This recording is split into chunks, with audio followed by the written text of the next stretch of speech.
it's 7:01, and this is the meeting of the Bicycle Pedestrian Advisory Commission. It's Tuesday, April 18th. Could we have a roll call? Annie Adams. Here. Bill Brown. Here. Bruce Michelson. Here. Kara Dudek. Joseph Shaw. Here. Nancy Westcott. Susan Jones. Here. Daniel Sapphire. Here. Sartak Prasad. Here. Audrey Ishii. Here. John Zeman. Here. We have quorum. Thank you. Are there any changes or additions to the agenda? Seeing none. Approval of minutes from January. We have minutes. Did everybody get a chance to look at those? And do you have any corrections?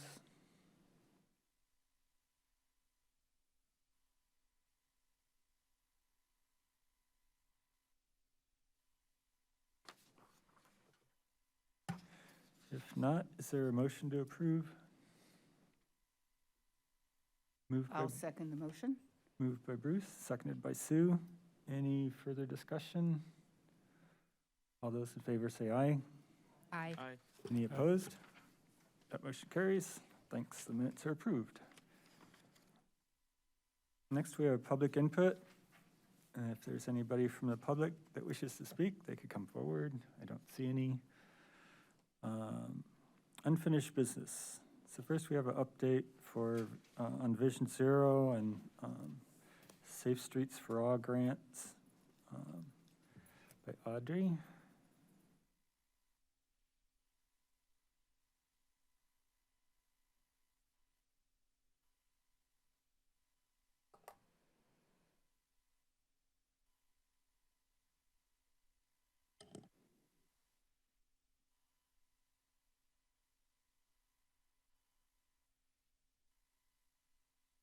Okay.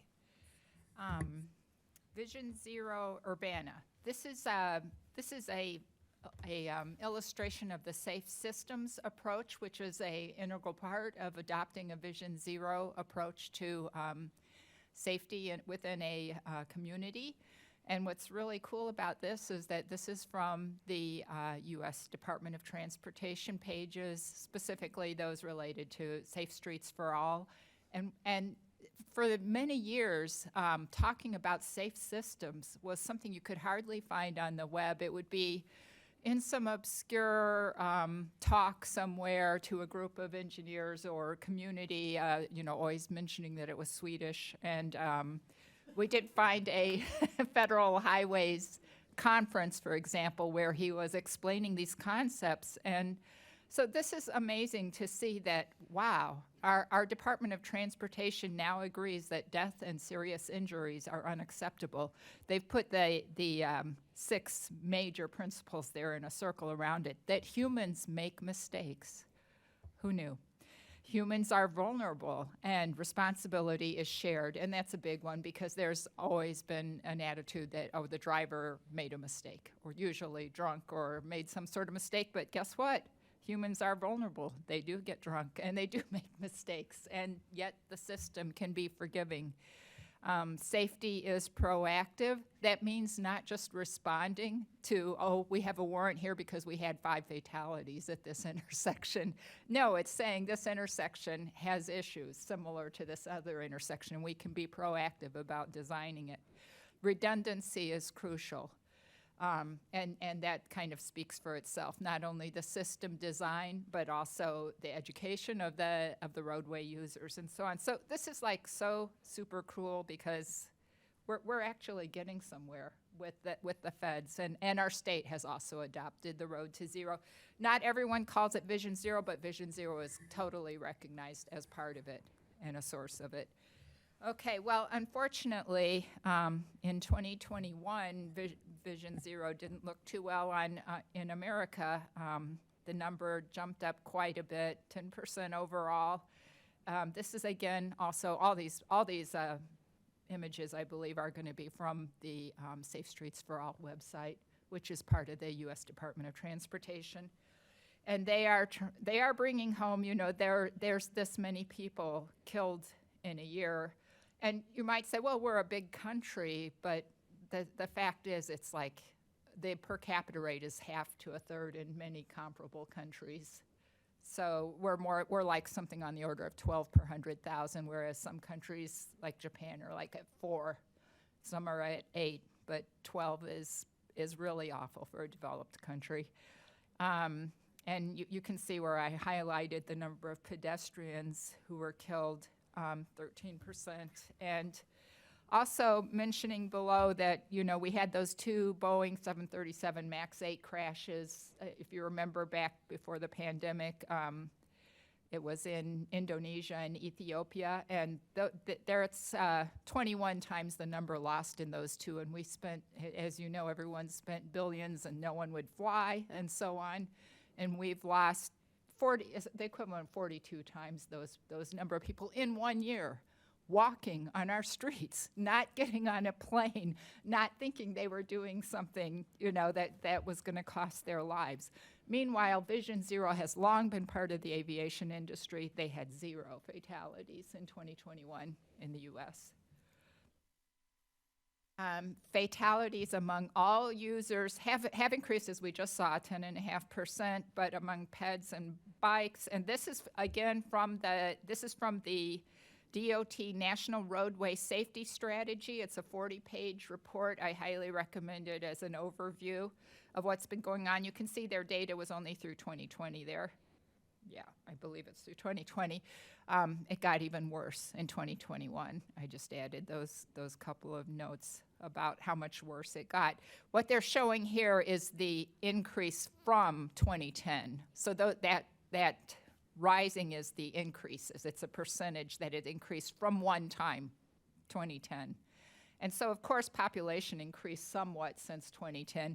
In the case of peds and bikes, there could be more exposure. There could be more peds and bikes, but probably not that kind. And we see that even vehicle crashes went up quite significantly. And it's inequitable, extremely inequitable. Just for simplicity, I didn't show the overall, though. The trends are the same. The differences aren't quite as dramatic amongst the different racial groups that are shown here. And you can see for fatalities among pedestrians, and this is 2018, by the way. This, again, comes from that roadway safety strategy. But so the data comes in slowly, as you've heard several times before. Getting it analyzed is slower yet. So this is 2018, but basically you can see the rate of pedestrian fatalities is about double for Black Americans as compared to white Americans, which is 1.5 per 100,000 versus 3. And then, and by far the worst is the American Indian or Alaskan Native, which is doubled yet again almost. The rate. And then in bicycles, it's not quite doubled. It's what, 0.22 or something compared to 0.32 between white and Black Americans. And again, the American Indian and Alaskan Native rates are worse yet, and that's per 100,000.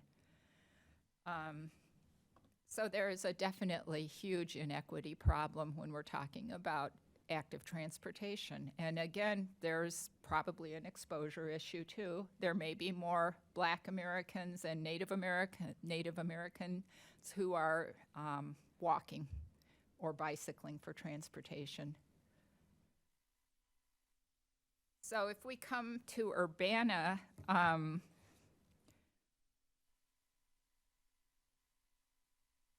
where are we in Urbana? So this is a rate I've shown since 2019, I think I had this data. And I will talk about where we've gone from here in the next slide, but you can see that, okay, the bars show Urbana as relatively worse than Champaign. That's because those colored bars represent rates per 100,000. The numbers on top are the actual numbers. So in the first 10 years, which represents what is that, 10 years before 2000? It's up to, it's 1998 through 2007 is the blue bar.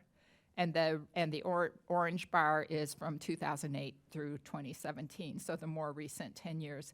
You can see in Champaign, the pedestrian death rate actually dropped during that period, both by population, by rate, and by the absolute numbers. And Urbana's took a large jump from 3 for 10 years to 10 for 10 years. And Urbana is doing relatively worse than Champaign, so is there some exposure difference? Possibly. Urbana might be walking more than Champaign, so maybe they deserve to die. I don't know. You tell me. It's just extremely upsetting that what we've come to accept as normal on our roadways. The RPC has, for many years, in fact, since 1980, they show here the statistics, kept a record of, published actually, a record in what they called their report card for their long-range transportation plan. They published a record of what the fatalities were. They also have other pages that show injuries. And they don't have one that shows pedestrian fatalities separately. That I find from their detailed reports. But they do have the pedestrian and bicycle injuries on a separate page that I've handed out in material that I've given you before. And through 2018, they did break these down by city so that you have here Champaign, Urbana, Savoy, Bonneville, Tolono, and then a total for the whole urbanized area.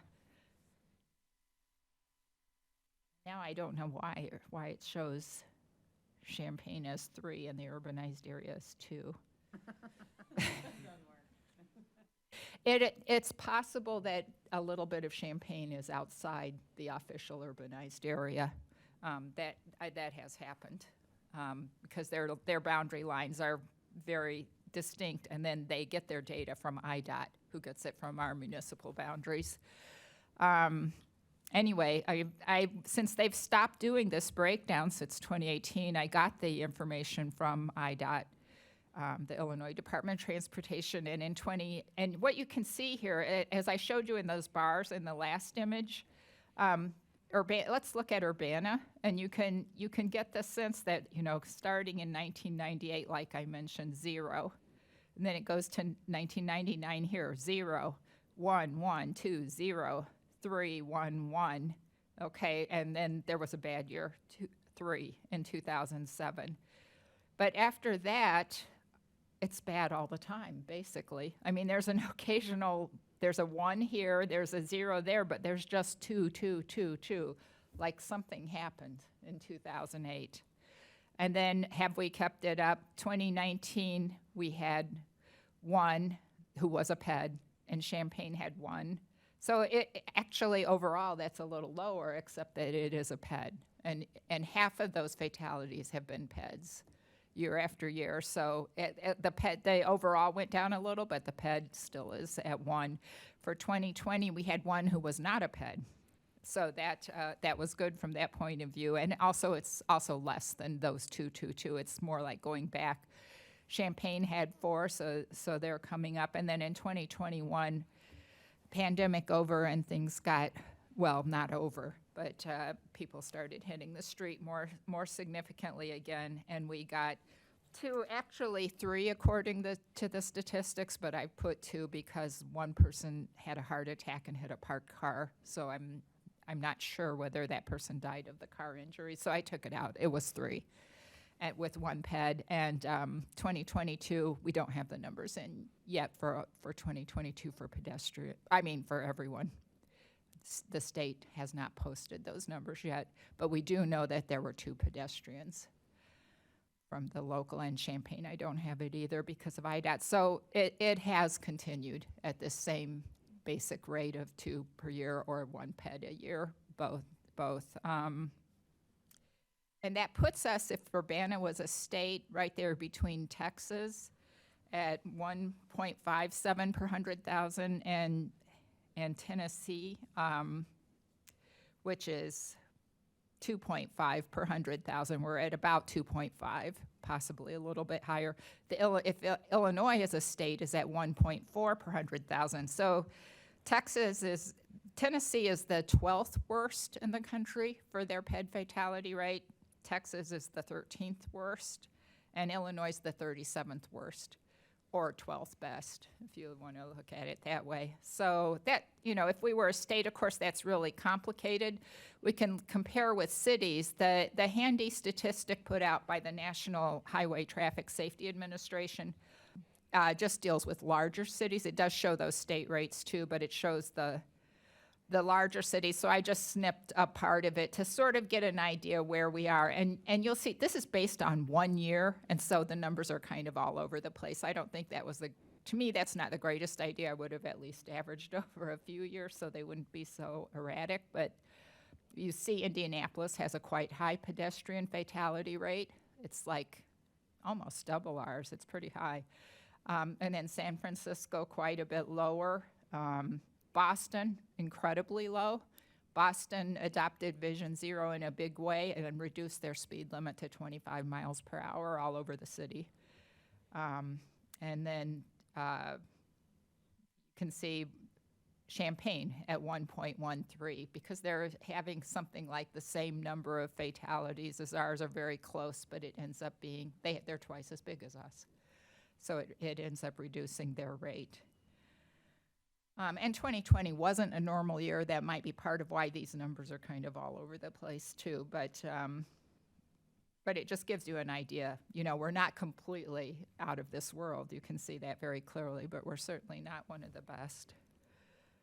So what did Urbana do about it? We adopted Vision Zero. Yay, we joined the cities that at least are trying. And we passed a resolution in 2020, October 2020. So we haven't had that many years to work on it. And the strategies that are included in every Vision Zero city, in every Vision Zero plan is and I'm going to go over just a couple of these because a couple of them are pretty obvious. One is, we'll talk about the sustaining leadership and collaboration in a moment, the data, equity and community engagement, and then managing speed to safe levels. And the last one is the timeline to achieve zero traffic deaths, which in our case is 2030. That was actually in our resolution. And Urbana was the first, but interestingly, when Safe Streets for All announced money for those who are willing to embrace Vision Zero, suddenly Champaign County is also Vision Zero, and RPC adopted a Vision Zero resolution as well. CUATS, I should say. It's the Champaign-Urbana Urbanized Transportation Study part of RPC. And then what I've been showing you, the images from the National Road Race Safety Strategy. So you're expected to get a Safe Streets for All grant. You're expected to be embracing these safe systems approaches.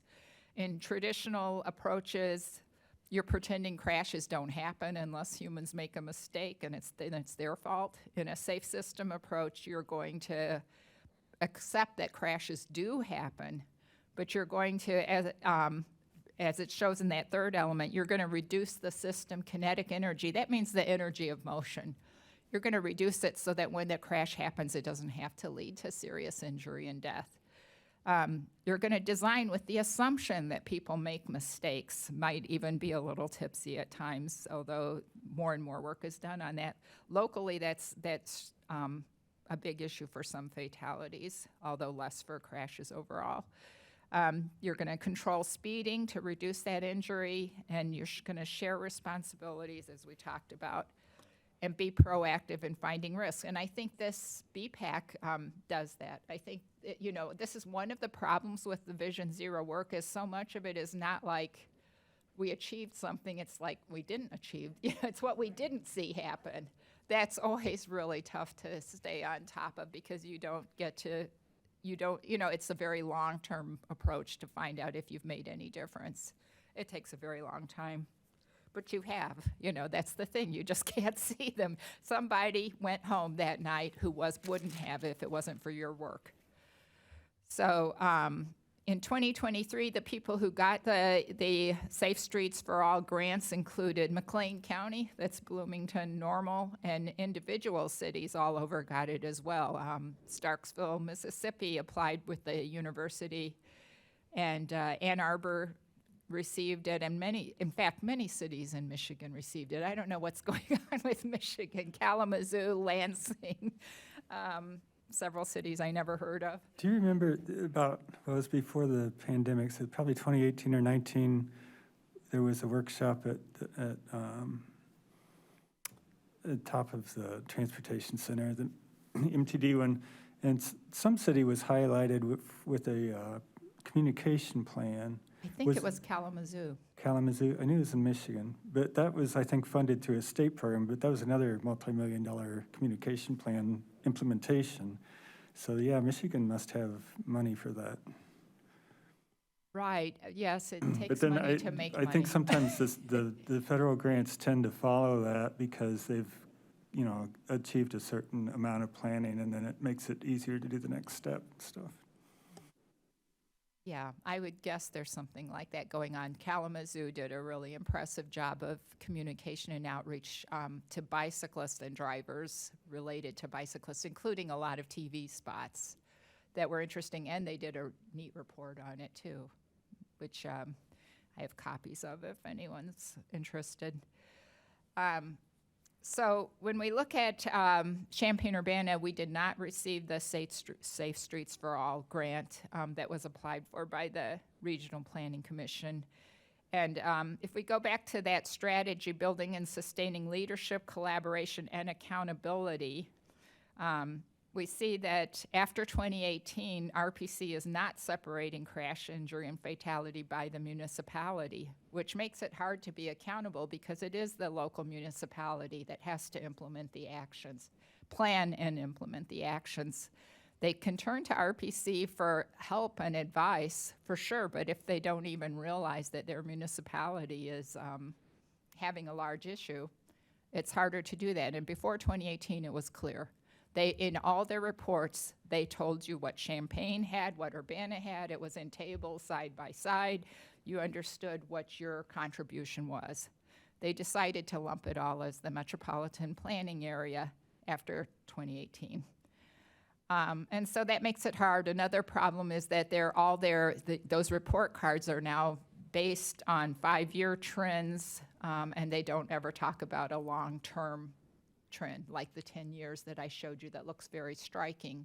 And in fact, we see there hasn't been any improvement since 2017 where that analysis ended.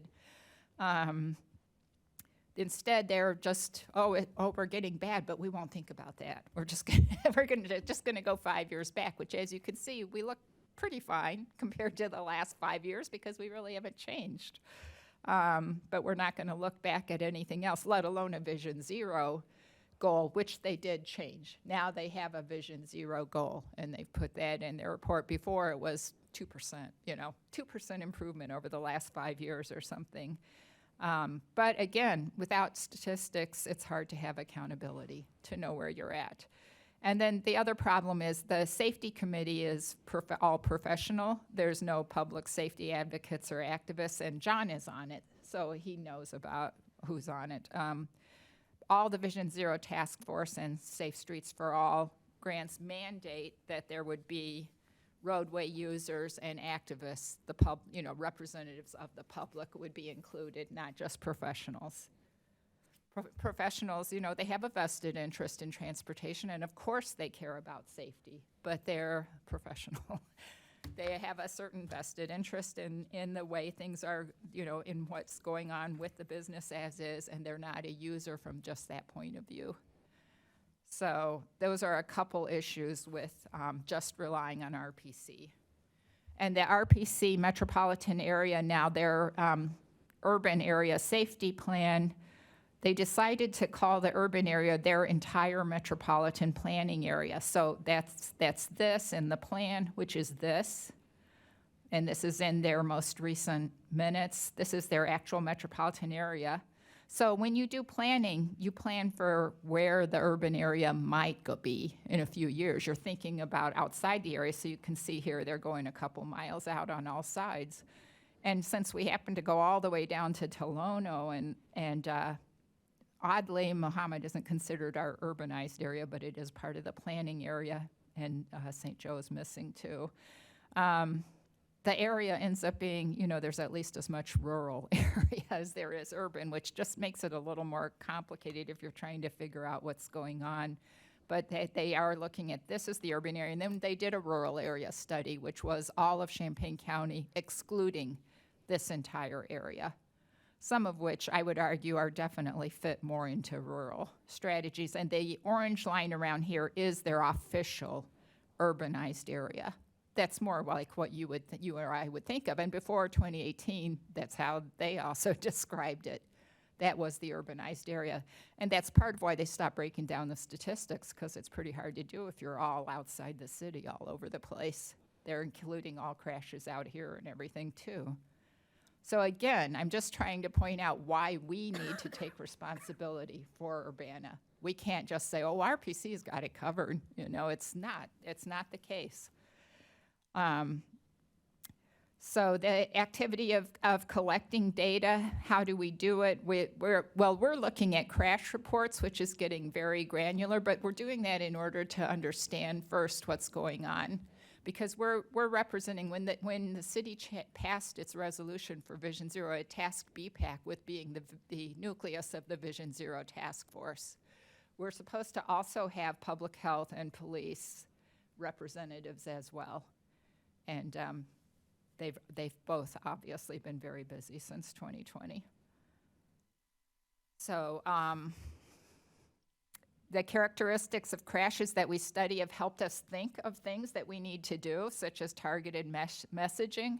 We've seen the crashes, and our responses to them have included going to the Traffic Commission on a couple occasions with suggestions, sending letters to the News Gazette, and now we're reaching out through the City of Urbana newsletters, I believe. So that's fantastic, and social media. And when there's a report in the paper, they're doing our work for us, because people look at those and say, oh my gosh, I better be careful, on Windsor Road in the morning, because somebody hit that wonderful young woman who just won Boston, but that's incredible.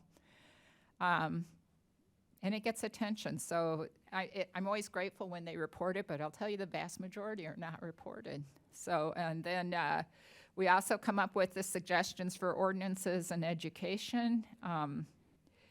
And they are, for example, the Schnucks death that we call it, sometimes the wheelchair user who was killed crossing from Schnucks on Vine.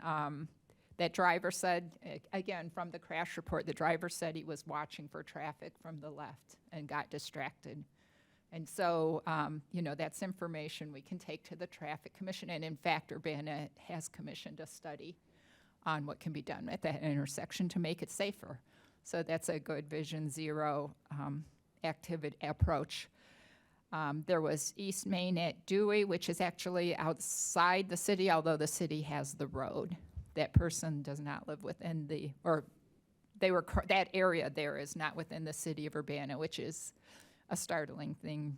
If anybody looked at the transportation plan of Imagine Urbana, the way Imagine Urbana has shown the maps of what's city and what's not, it kind of makes it pretty graphic, because it looks like you just drop off a cliff when you leave the city, and it's pretty startling how much of it is within what you think of as the city. But and when you look at the citations too, that's also in the traffic thing, that you see that what they didn't cite. So again, education is including our enforcers, our police. Another Vision Zero strategy, number 4, was managing speed to safe levels, and this is recognized to some degree in the Safe Streets for All. They are definitely talking about it. And again, Illinois is actually unusual. I think it's in the minority to have a 30-mile-per-hour residential speed limit. Most states are 25. There are plenty that are 30, but it's really, I've mentioned before, it's really stunning out west. You'll be doing 80 on the highway, and you come into the town, it's 25 miles per hour. So it's not unusual at all to be 25. And this graph, they are Safe Streets for All is promoting this graphic widely, showing how the risk of death changes based on what's the. I don't know, I would, well, this one's based on actual laboratory study. I don't know of a study that's been done with speed limits, what the street speed limit is. So in conclusion, as the Vision Zero Task Force, I'd like to suggest that we go ahead and request that the city look into applying for a Safe Streets for All grant. As I mentioned, there are many, many cities, not so different. I looked at only a few states, but there are small cities too, all over that did receive a planning grant, action plan grant. And so this is the, I'm not sure what we'll call it, a resolution or a memorandum, that there was, we being a Vision Zero city that recognized we have a problem and need to set this goal, and we've continued our unfortunate pedestrian death rate since that time, and we know that we have some high injury streets, and that it's unacceptable and not making progress towards that goal. And whereas we need funding in order to study and consider a system-wide approach, because if we were to decide we're just going to slow it down in Urbana, given how many people there are, in this state, you have to justify it with a study, reducing your speed limit to 25 miles an hour, for example. Now, there is work being done in the legislature to maybe change that to cities can make their own. And as you probably know, many, many local communities have reduced their speed limit, but they were smaller, so they didn't have quite as big a lift on that. Savoy most recently reduced their speed limit to 25 miles an hour. St. Joseph did a few years ago, and some others. So we would need funding in order to do that. And Annie's going to be talking about, I think, some demonstration projects. That's what's really exciting about the funding cycle this year, is that they're encouraging temporary demonstration projects. Imagine, you can actually get money to put out, plastic lane delineators and paint and planters, things that are temporary, and see how they work. So that is such an exciting thing that's changed at the federal level from when we started this work several years ago. And that there is no conflict between Urbana seeking funding for either under action plans or supplemental planning and demonstration to fulfill our own Vision Zero commitment, which preceded RPC's by several years, and RPC going ahead and seeking an implementation grant, again, from the Safe Streets for All program. And then BPAC recommends that the Urbana City staff should investigate and make an application. Obviously, there could be something that would change that, but they should look into it, at least for the purpose of funding our action plan and demonstration projects. And I went ahead here and said something specific about what we would be seeking is funding to look into reducing speed limits, because it just hasn't changed. We fixed University Avenue and all that's moved to Vine. It's not changing. We need a system-wide approach. And yet it's doable. You all know it's doable because the 10 years prior to 2008, we were at 3 for 10 years, not every year. So it's doable. And I think almost none of those deaths that I'm aware of have blamed distraction, cell phones, which is the other big one that they try to say, well, that's what's changed. No, big vehicles may have been an issue. That's possible, because we know at least 2 of the recent ones were pickups. And then there's a couple webinars. Specifically, there's a couple webinars coming up that staff should at least watch that. And I did add a couple things since I made this slide. One is that to point out that even if we don't get the grant, the process of applying for it would be highly useful for understanding what's going on in Urbana and what's going on in the transportation world. So I think it would be exceedingly valuable for staff to do this, even if our chance of getting it seems small. And help them recognize the local safety concerns. And I also mentioned that as part of the resolution, I added that, for example, the City of New Orleans and the New Orleans RPC, Kara's probably excited about this, both got grants they both got Safe Streets for All grants. The city of Somerville, Massachusetts, and Boston MPO both received grants, and there are many others. So that's what I propose. So I know these webinars are coming up, and what's the grant cycle? Is it July? July 10th. July 10th? No late date grants accepted. Yeah. So, Johnny, what's the procedure when you guys start applying for? I assume there was some interest in reapplying for Safe Street for All grants, and who usually works on that? Yeah. So yeah, RPC, the CUAS members who are within the last year's grant, we're going to apply again, and we got a briefing from the feds of kind of feedback on how our application was received, and so we got direct feedback to make it better, try to fit what they were looking for a little better. Which honestly, a lot of it came down to telling more of a cohesive story rather than just putting a bunch of information in the report. So it'll be the same information repackaged in a little bit of different way. But so that's going to be mostly an RPC lift, not a lot of lift there. We're going to collect additional traffic data that's actually started this week for our North Lincoln Avenue project there from Washer to Killarney. But yeah, that's the extent of our involvement with that application. Has there been any discussion about a planning grant? I mean, since that was what was mostly funded in Illinois last time. Right. No, we're still going for the implementation grant again there. But Audrey makes a good point that if we were able to get our act together in time for the July 10th, I mean, like you say, there's nothing saying we couldn't split up. And that was a thought too, is like, we could apply separately. We could, there's options here. But yeah, I like the suggestion. Thank you. Yeah, great slides, Audrey. Well, I'd suggest we put it on the next agenda to discuss it a little bit more, since we've had a chance to see what I'm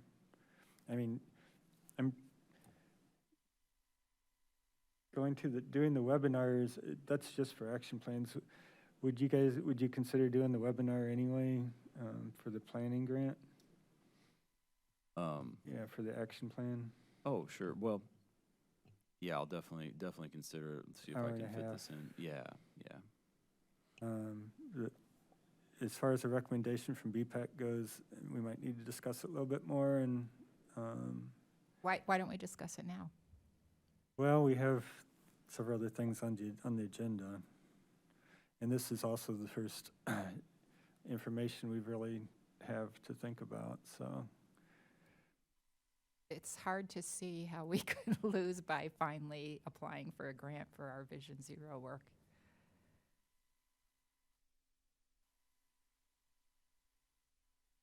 all right, is there discussion on this?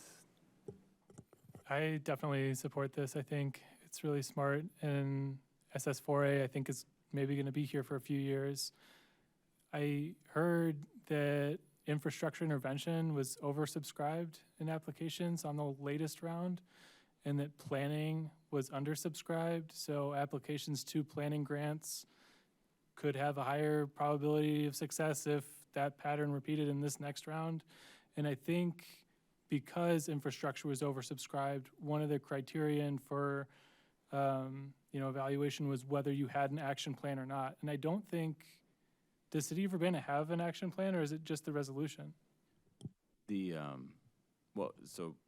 we would not, RPC is eligible to apply for an implementation grant because the urban safety plan counts as an action plan by their criteria. Okay. Urbana doesn't have one standalone by itself, so yeah, action plan or supplement planning demonstration, I believe those would be the ones we'd have to go for if we were to go for one. Yeah. Okay. And you're right, exactly right. It was much more competition for the implementation grants from what we heard. But so if Urbana wanted to apply for infrastructure on its own, it would first need to get its own action plan study funded. Okay, so that's why sticking with RPC. Okay. But I'm not sure we couldn't get the demonstration grant, not the implementation grant. Yeah.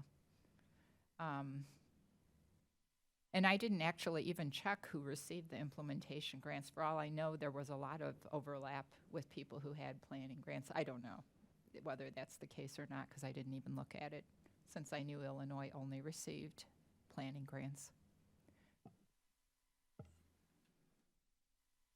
But it's certainly possible. It's a cleanly written, cogently argued, modest proposal. I mean, we're basically suggesting the city investigate and make an application. And the reasoning seems to me rock solid. I'm ready to support it now. That's just my thought. Any other discussion? Is there a motion?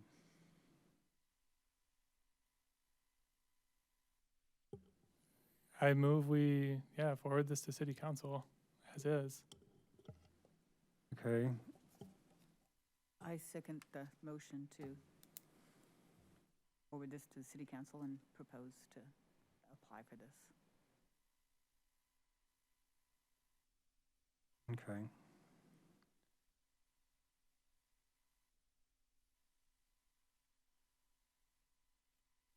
It seems like earlier is better, you know? Yeah, I mean, okay. I'm just not sure with the agenda item. Yes, When is the next- You're concerned whether we can actually pass a resolution with the agenda? yeah, the way it I mean, is? it's Vision Zero update, so it could be some kind of direction on Vision Zero. Well, so you're giving your annual report to council next week, is that right? Yeah, this next week. Is a compromise that we could at least include some of this in that with your discussion, even if it's not in the annual report per se? I don't know if that's getting that information there. And if you want to do a formal resolution, we could do a formal resolution next month. I mean, obviously. But, and maybe that, like, if now we said, tuck it into when you talk about it next week, sort of give them a heads up so they can be thinking about it. And then do it more officially when it's its own agenda item, et cetera, et cetera. What's the lead time for preparing these applications? Like if they need to be in by June, when does all that work have to be done? I'm sorry, by July. Oh, sure. We would need to get work. We need to get serious on it, within the next week or two, probably, to get things lined up. I'm assuming that planning would also be involved in this, not just engineering, or not? It depends on what the nature of it is. I mean, definitely could see a partnership making a lot of sense with planning and engineering. Yeah.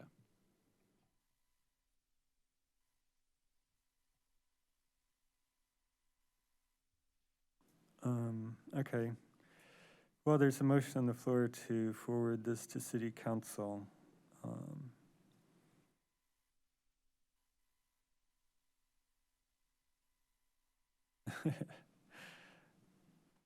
Yeah, I'm not, okay, so under Vision Zero update, I guess we can consider it a Vision Zero recommendation. Yeah, I mean, really, it should be an agenda item and published so that if public wants to specifically comment on it, they could. So there should be a draft resolution in the packet? I mean, that would be great if you have it basically. That'd be great if you could put that together and just include it with the board, with the agenda packet next month. But I think for now, we could take a straw poll maybe to go forward with this, to vote on it next month, and in the meantime, provide it to city council. So, I don't know. Provide them the information with the Provide the resolution to information. follow? Yeah, because clearly timeliness is important for the information. And, Yeah. and then you could just mention at your presentation that there seems to be support. So the Open Meeting Act the Open Meeting Act prevents final action on any item. So let's consider this non-final action, that we are making a recommendation, we are moving this item forward to next month to be voted on in final action. And then we can present to council in the meantime this is what we plan to pass this next month. It's just like when they forward something from committee of the whole. Yeah, Does that sound reasonable? So we aren't taking final action on anything to meet the code, but we're making our, we're making our opinion known, and we can provide it to city council. Okay, so Okay. that's the motion, is to move this to next month and vote on it then. Is that okay with the, Sounds good to me. Bruce, is that okay with you? Sure. Okay, and it's okay with the seconder? Do you All want right. to have a sense of the House on record as well, though? I mean, Yeah, non-binding we vote. will vote on this to send it to ourselves, basically, next month to vote on, for final action. well, that's not It's unusual. it's a motion to Council put it on the does that agenda, regularly. basically. It's a Yeah. motion to put it on the agenda for final action next month. Okay, so any more discussion on that? All in favor, say aye. Aye. Aye. Any opposed? That motion carries. Thanks. Do we want to give that to Bruce and then to Sue on the motion? I lost track Yeah, and all that. yeah, Bruce made the motion and Sue seconded. Right, yeah. Okay, thank you.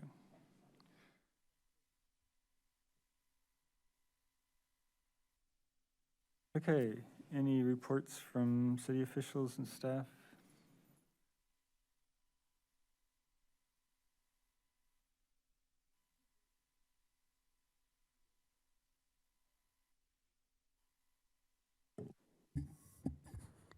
Feel free to join me if you want, Nick.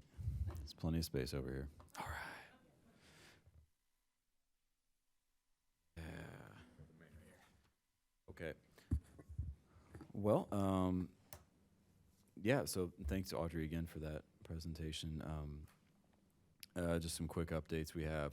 It's traffic count season, and try to fit them in while we got normal weather and before school lets out. So we have a few different locations. We have, like I mentioned, one of our consultants is out taking counts on North Lincoln from Washer to Killarney, be a supplement to our reapplication for SS4A implementation there. RPC is out at South Lincoln from Florida to Green as early steps of their corridor study in that part of Lincoln. We have our speed study. Sensors should be going out sometime later this month or early May. And we have some ped crossing locations that we're going to take a look at. We're going to get some traffic counts, pedestrian counts with our mile vision camera. And I've got Chase, our technicians, out getting those started now.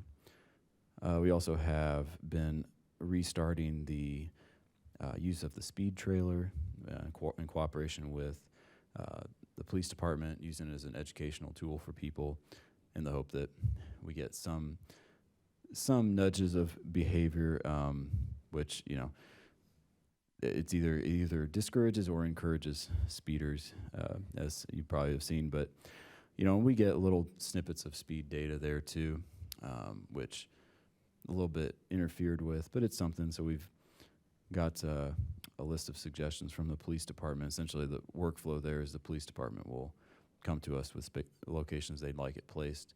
They don't have a truck, we have a truck, so we move it around and put it there for them. And we got some ITEP grants, so that was pretty great. We were very excited to hear that. A cool part of it was we actually got state took care of our local match. So between the feds and the state, they're picking up the tab. If we stay within budget, we're pretty golden. Baker's Lane, multi-use path from the Future Health and Wellness Center on Washington Street, heading east to Smith Road, then heading north to Main Street. So we'll be That, along with the Florida Avenue shared use path on the south side from Lincoln to Race. We're going to be meeting with IDOT about a month from today, actually. A month from today, I'll meet with IDOT for a kickoff meeting, kind of go over the ground rules of procedures we'll follow for this money. Typical federal requirements of, guidelines for selecting consultants and permitting and all things like that. And we will get that started. In the grant, we had put in a schedule of, assuming the grant wouldn't be announced until September of this year, we had put in construction completed in 2026. So we'll see how that schedule shakes up with a little bit of an earlier start time. But as with all federal grants, there's some processes that just take time, even just like getting contracts signed off on. But we're excited about it, looking forward to get that rolling, and get that moving. My turn. And John, feel free to add any comment on this, because I know this is something Lily's been in communication with you about. But I just have some quick notes to pass along, mostly from Lily Wilcock, who's been at work working to draft a licensing agreement for bike share operators moving forward, as the intergovernmental agreement will be dissolving. So the model we're currently looking at, my understanding, will be pretty comparable to the model that Champaign is looking at. It will be a 3-year bike share operator license that operators can apply for.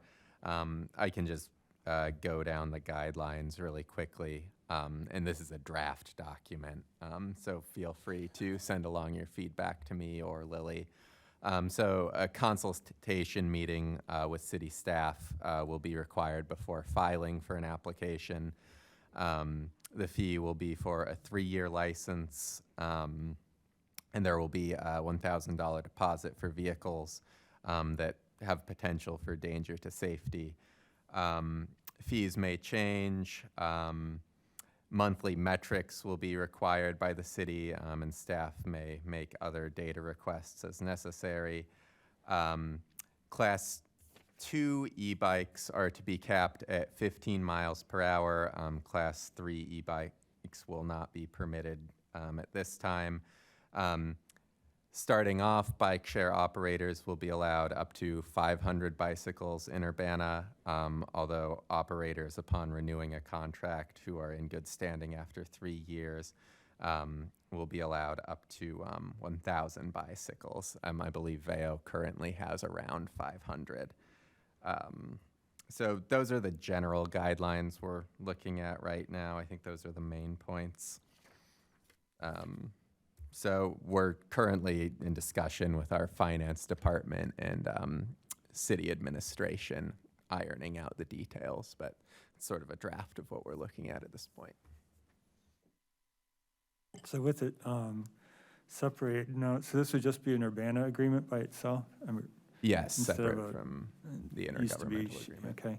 So if the U of I and Champaign decide that they would make an agreement with the same company and say they could have 1,000, you can't really control where they go, so you could have like 2,000 or 3,000, right? I mean, Right.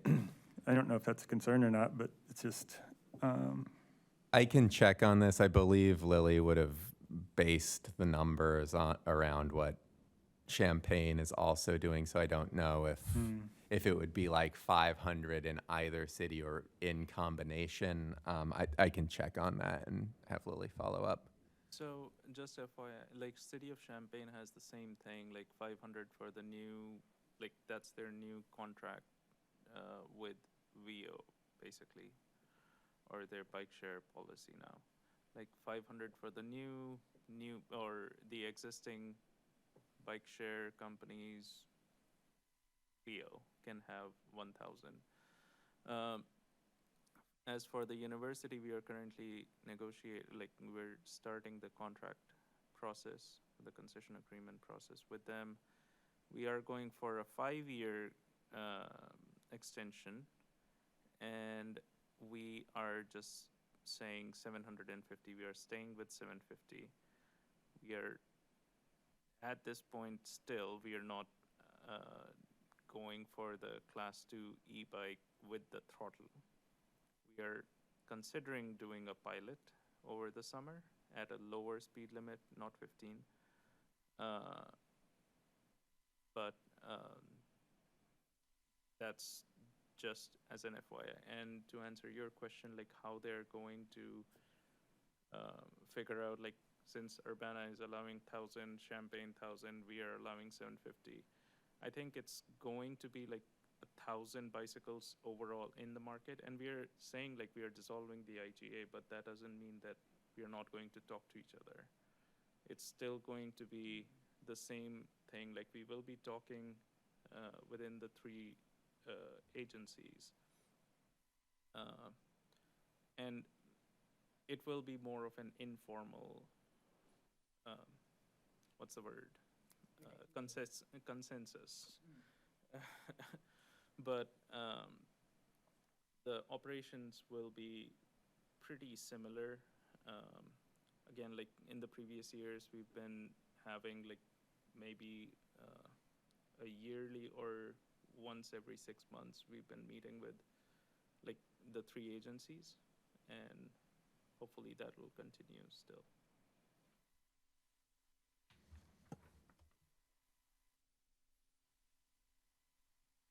Any other questions? A few months ago, I heard from Urbana Park District, or I was in a meeting with them, and they were talking about different speed limits on multi-use paths, and I wonder if adding language to like City of Urbana can dictate speed limits as necessary might be helpful.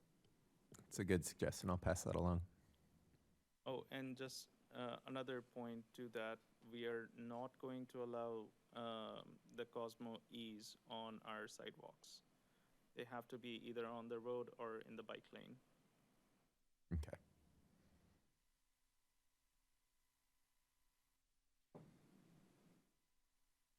And do any of the agreements address like the scooters or other things besides bikes? For the university, no. It's, for us still, it's a bike share, and we're not doing at least the stand-up scooter, no to those. Yeah, as written, this is all just bikes. Any other questions, comments on that? So they aren't allowed on the multi-use paths. At this point, they're not allowed to use throttle on campus property. Since they have pedals, I have seen students pedal those small pedals onto several locations, but they're still not allowed to be on, like, for example, the quad areas or in the Eikenberry quad or any of those multi-use paths. But yes, they're not allowed to be on those. The Halo E's, the electric assist bicycles, they can ride those, but again, like not the Cosmo E's. But for privately owned e-bikes, I heard you make a distinction about some will be permitted on some paths, the Class 2s and Class 3s, is that right? So this would just cover what bike share operators applying for a license Oh, okay, just the bike for share rentals. operator. So this has no, I don't believe we're proposing a policy right now for privately owned things generally. no, it's a very fluid situation. It's just gonna get harder and harder to tell the difference between a privately owned 1, 2, and 3. I don't think it'll be that easy to enact a policy Right, like that, right. especially like, yeah, like we cannot police like who has a Class 2 or Class 3 bike and where they're riding it. No, there's a fluid or tumultuous situation. It's international. You probably Yeah. saw that the mayor of Paris, Yeah. Diane Hidalgo, is planning to ban rentable scooters because the idea that seemed so good last year has resulted in these things on the metro platforms, the sidewalks, and just kind of reckless abandon. And Paris is strongly pro-bike, strongly pro-e-transportation, but they're really drawing the line hard on this. My point basically is we're going to have to just wait and watch and see how the fireworks go off. Yeah, I'd like to say the university allows you to ride your electric vehicle on campus, however needed. No one's going to stop you. And I just saw like a photograph today of a new electric vehicle. It's a bike coming out of Detroit. You can't even tell it's an electric bike. So Right. I think the game's over. I saw scrimmages in Zion National Park 2 weeks ago between the old-style mountain bikers and the e-mountain bikers. They were not happy with each other's company on the trails. Well, yeah, and Cynthia Hoyle, she was there was a woman that used to serve here, and she was on, she did the same thing. Her and her husband were traveling, and they wished they'd had their e-bikes when they were doing a lot of climbing in national parks. And I don't blame them. I love my e-bike. Okay, thanks. Any other updates?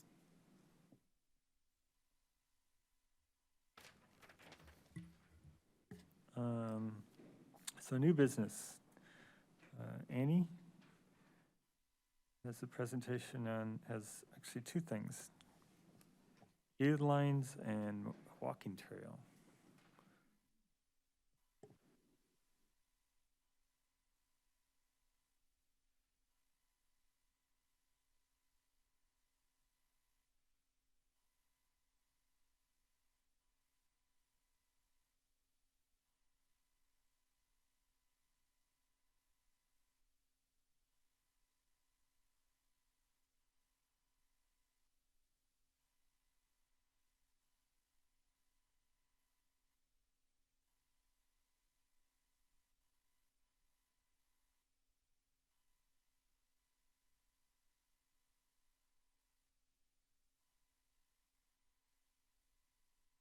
I gave a presentation on social media, and this was sort of similar to what I did with each slide.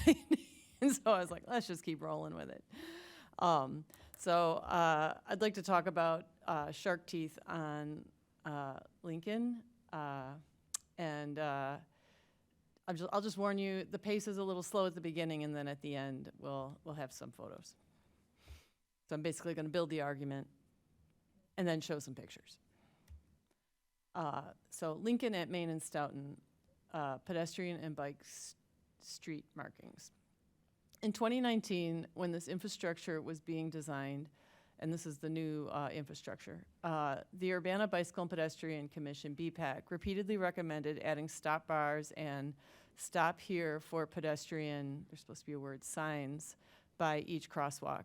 We insisted that cars cannot see someone crossing if they have no advance notice of where to stop and a clear view of the crosswalk when stopped.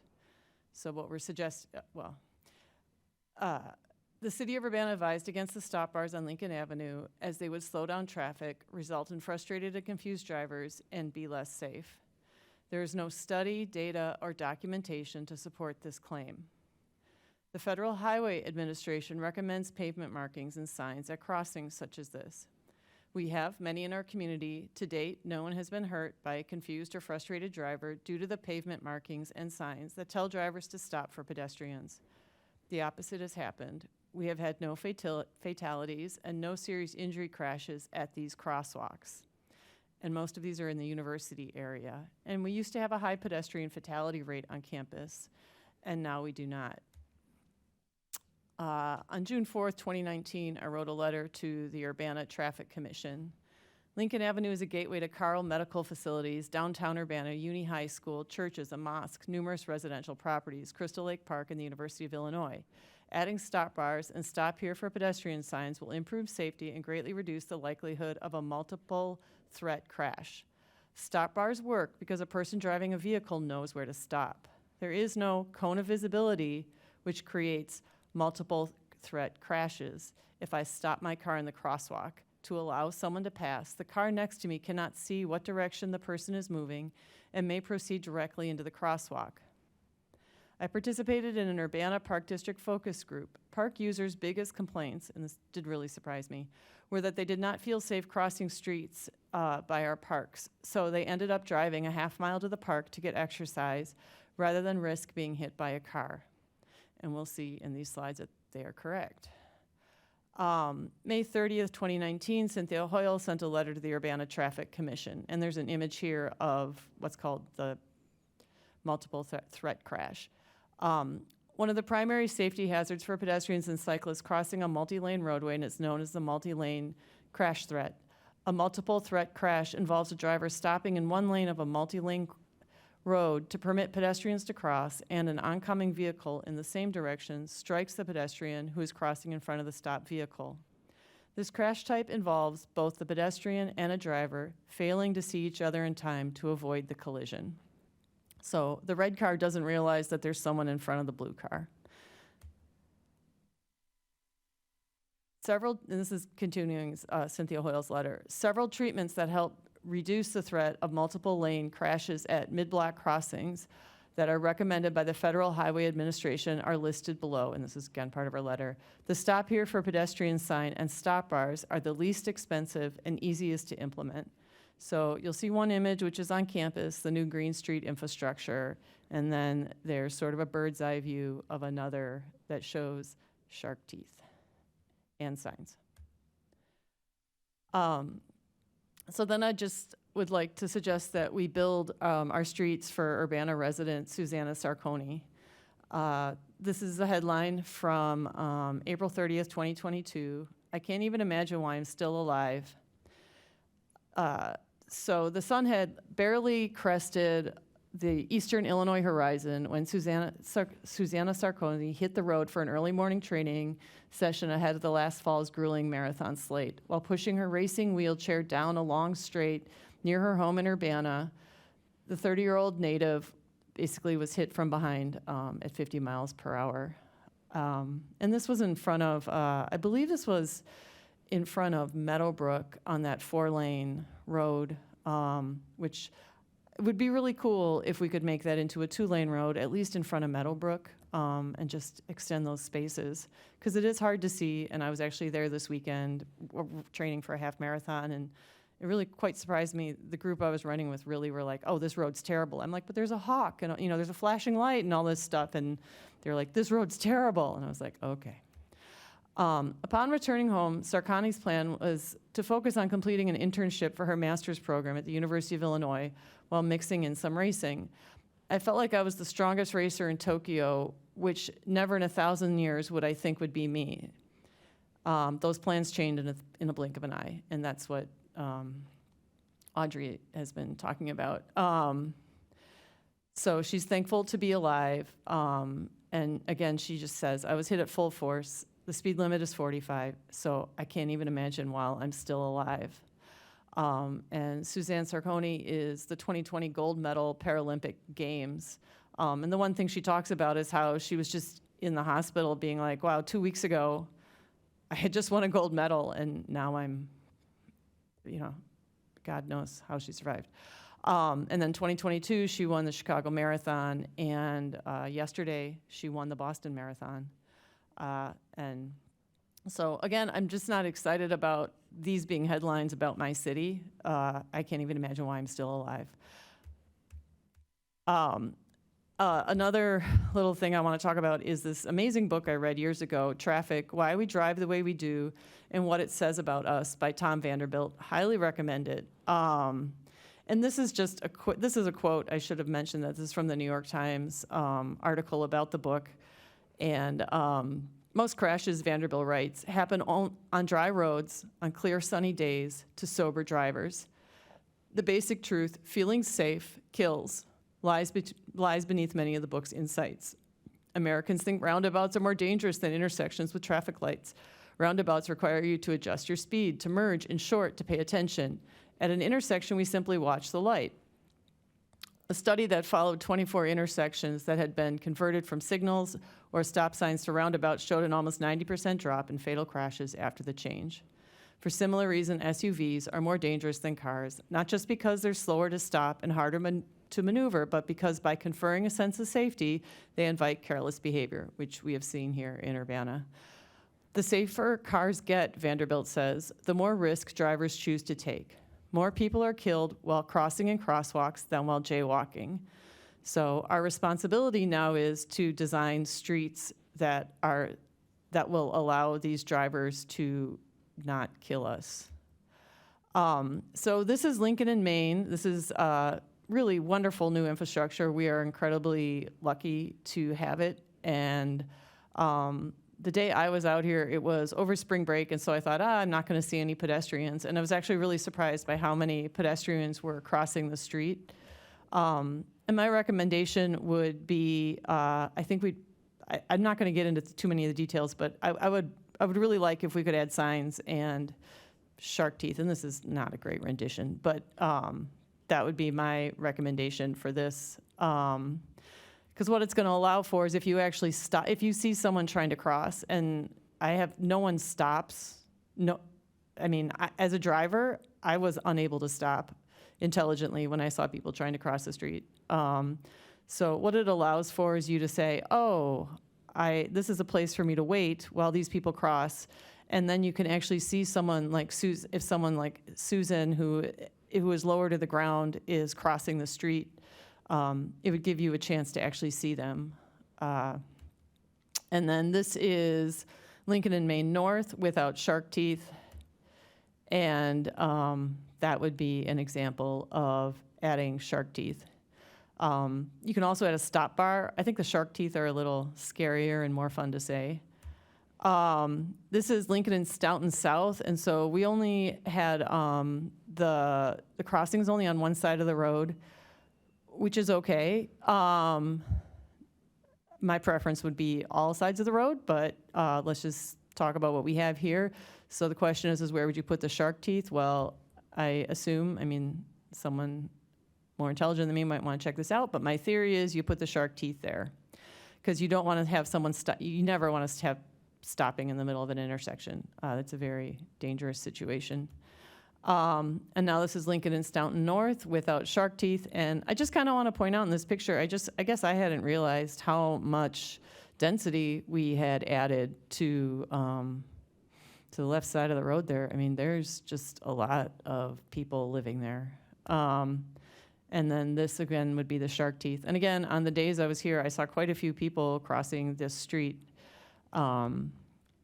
So that is my first presentation. And I just would also like to point out that those lamps are really cool, and they have these cute little shells at the bottom of each of them. And I don't know, takes a lot of self-control for me not to go out there and paint them pretty colors or something. So I don't know if people Please have... do. I know exactly. Please prep them with a wire brush and then apply. No, that's the problem. I know. When I was like, ooh, that's going to take a lot of work. Going to take a lot of work. You could submit a grant application to the public arts for that. Oh, that's a great idea. I never thought about that, an art grant for that. The wire brush stitch, though. But that would be really pretty, because even if you, we're stopping this conversation. But that would be pretty to do it 14 inches up. So anyway, are there questions, thoughts, ideas? I think when when you see the crosswalk across the street, across the intersection, it's probably, I don't know if it's necessary to have the shark's teeth, because then you don't have the multi-lane threat, because you can see that whole crosswalk there. So it may not be necessary in that case to have shark's teeth, but it's very called upon when is a multi-lane threat. Although, like you said, then it makes it clear, don't stop in the middle of the intersection if that's what you were thinking of doing. Yeah, It because gives a you car's that going to have to prompt. stop. If that's the concept, if the concept is cars are supposed to stop for people crossing the street, where would a car stop? Right, and then that they does would- make it clear to their other cars that see that. Yeah. Oh, he stopped. Then why? Oh. Yeah. Oh, there's a big white line. I should Yeah. probably stop too. Yeah. Yeah. I think those, I saw a lot of shark's teeth elsewhere. And of course, they have these on campus. And interestingly, Urbana put shark's teeth all over the bike lanes right around here. So they clearly expect someone to know what shark's teeth are for. Maybe, so I don't see why it would have to be confusing for drivers if it's not confusing for cyclists. No, we were just told it would slow down traffic. If cars had to stop for pedestrians, it would really cause problems. I'm also, though, wondering if, it is starting to become acceptable to say slowing traffic down is not a terrible idea. This was 2019. Exactly.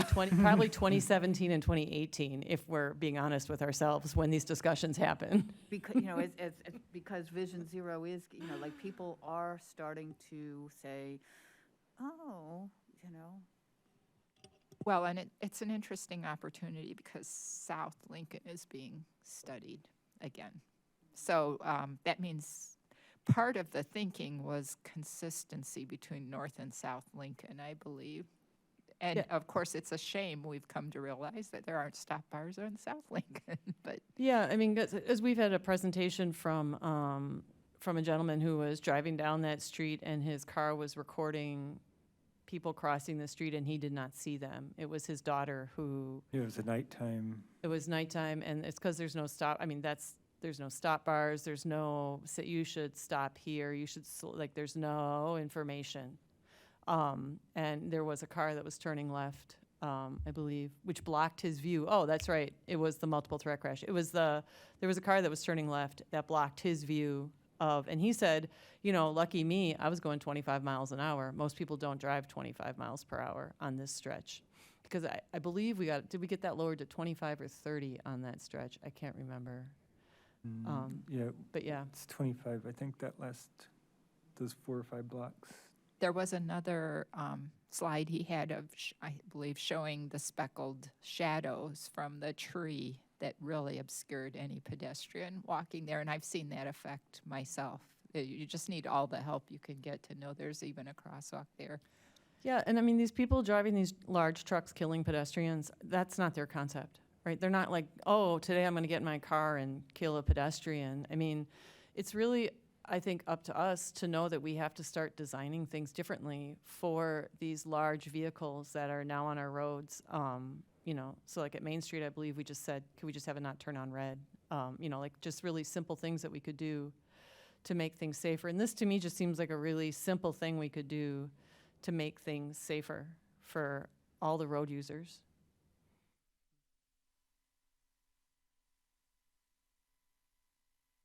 Okay, thanks. Any other comments, questions? Yeah, just anecdotally, we hear from bus drivers all the time driving on Lincoln that there's a lot of traffic, especially the few blocks around Lincoln and University because of all the development that's been there. Is there, I've seen more stop bars than Shark's Tooth around. Is there like a different, is it just aesthetic? Is there a different use case for each of them, or is it one more difficult than the other? I would go in it. I would take either. I believe a shark's teeth is actually considered a yield line, and the stop bar is a stop bar. That's helpful. Yeah, a yield would probably, I think, make more sense. Except it's state law that you have to stop. I think that was one of the things with Illinois. So I don't know if we'd have the choice of the yield. I don't Okay. know. Yeah, I look at that, I think, well, I bet it'll be cheaper to draw, or to paint a straight line than to paint those shapes, but that would not be the primary driver. But yeah, they do stand out more. Public art. That's public yeah, art that's grant. my problem. I think they're kind of a little more fun and interesting. But yeah, a stop bar's work. I mean, you just know as a driver, you're like, oh, like it causes you to just kind of slow a little and be like, oh, okay. I agree that aesthetically these are a lot more cool. Kind of looks like the pendant across a race finish line, or if you're swimming, the lane line. If we use stop bars, maybe you could paint like a shadow on it to make it look like it's standing up. Or little shells, maybe put little shells to mimic the. Yeah, make it look like it's about a foot tall. Loosely suggestive of those sinister devices that blow a hole in your tire back up in the ground. That's why I think they work, to be honest with you. It's because I think cars are like, ah. Well, those could be made 3D looking too. Yeah. I like either of them too. I was wondering because I've seen more stop bars, I think, than the Shark's Tooth. Just on campus, and I was thinking it would be more consistent in the community if there were stop bars, but I don't know about the legal part of it. I agree with you. That was kind of my concern as well, to be honest with you. I think shark's teeth are a relatively newer treatment, and it might be something that is considered on South Lincoln in that new study. But I mean, great points I mean- about consistency. I think Yeah. that will help a lot. Yep, Yeah. I'd agree. Because, right, you're looking here, that's, to me, look, see, stop for, it's very clear. It's not yield to pedestrians, it's stop for pedestrians. And then and that's the one on campus. And there's a line across it. But you don't have to just stop all the time. I mean, that's, it's not like you're expected to just stop even if nobody's there. So that's kind of, And especially since this is all part of if we're trying to build a systems network, I mean, these are blocks apart from each other. So I do think having something a little wacky and different nearby would not be a good idea. Yeah. But I really wanted to make a presentation called Shark Teeth, so I just kind of went with it. Okay, thanks. And then you have another interesting one. I do. All right. So this is actually kind of fun, which is rare. I feel like it's rare for us to do something fun. All right. So the concept is, so I was in Tucson recently, and you'll see photos, but there was something there that really inspired me, because I know we've all been talking about how do we get people from the farmers market to downtown Urbana. I think I might have found a solution. So the presentation is called Sage Walking Trail Tour. So in Tucson, Arizona, there's something called the Turquoise Trail Walking Tour. The Turquoise Trail is a 2.5-mile loop through downtown Tucson that highlights structures and 23 sites of historical interest and is marked by a turquoise line on the sidewalk. The bright blue turquoise color was chosen because it was the only paint the city of Tucson had available that did not signify a water line or underground utility. So, what kind of extra paint does Urbana have lying around? I don't know. The Turquoise Trail. Now, this slide, I'll zoom in on it.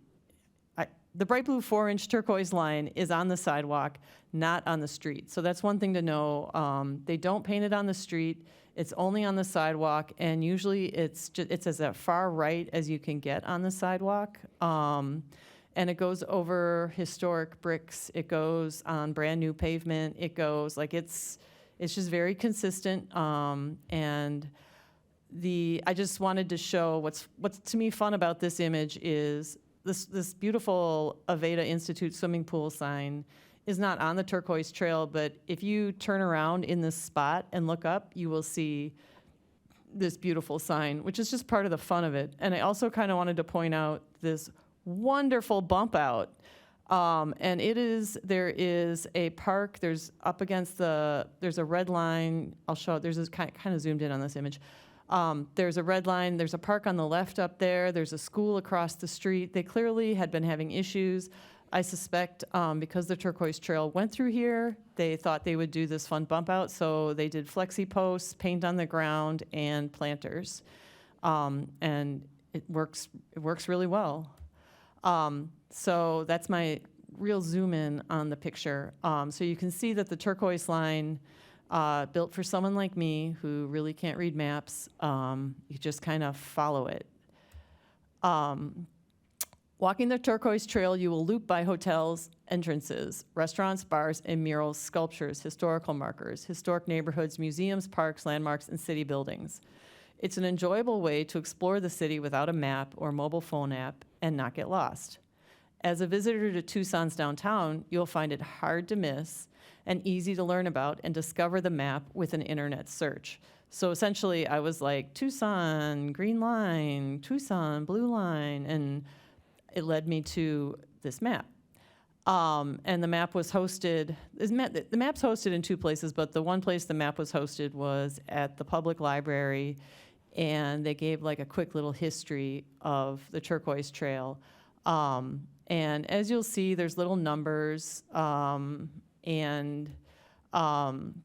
this is a better photograph of the Turquoise Trail, and it just kind of runs along the side of wherever you're walking. And as you can see, there's historical markers, there's parks, there's a grotto up there. And it was just kind of fun to just go out and do the whole loop. So this is brand new pavement. I know in Urbana, we're like, wow, what does that even look like? But that's brand new pavement. And then you can see a little circular number there. And that's all it is. That they just mark, the map is marked. You know, you look at, if you had a map, and you could obviously do just a Google map. This was created, I think, a while ago, before the Google Maps. So you could just do a Google map and it would just say number 12, and then it would show you a beautiful sculpture, and tell you a little bit about the history of where you're standing. So that is the question. Could Urbana have a Sage walking trail tour? The Sage Trail would be 2.5 miles. I just chose 2.5 miles because personally, I just found it to be a nice amount. Like, I was like, I can do this in like 2 hours or whatever. Like, I could do it, you could do it quickly. It can be as long or as short as people want it, but it just, to me, it just felt like 2.5 miles felt like a nice amount. It is a loop, so you also feel like you won't get lost. You know that if you just keep finding that blue line, you're gonna be fine. And it highlights structures and 20-plus sites of cultural interest and is marked by a continuous 4-inch green line, or color of the city's choosing, on the sidewalk. I just went for green because in 1976, Urbana was the first Illinois community to receive Tree City USA designation.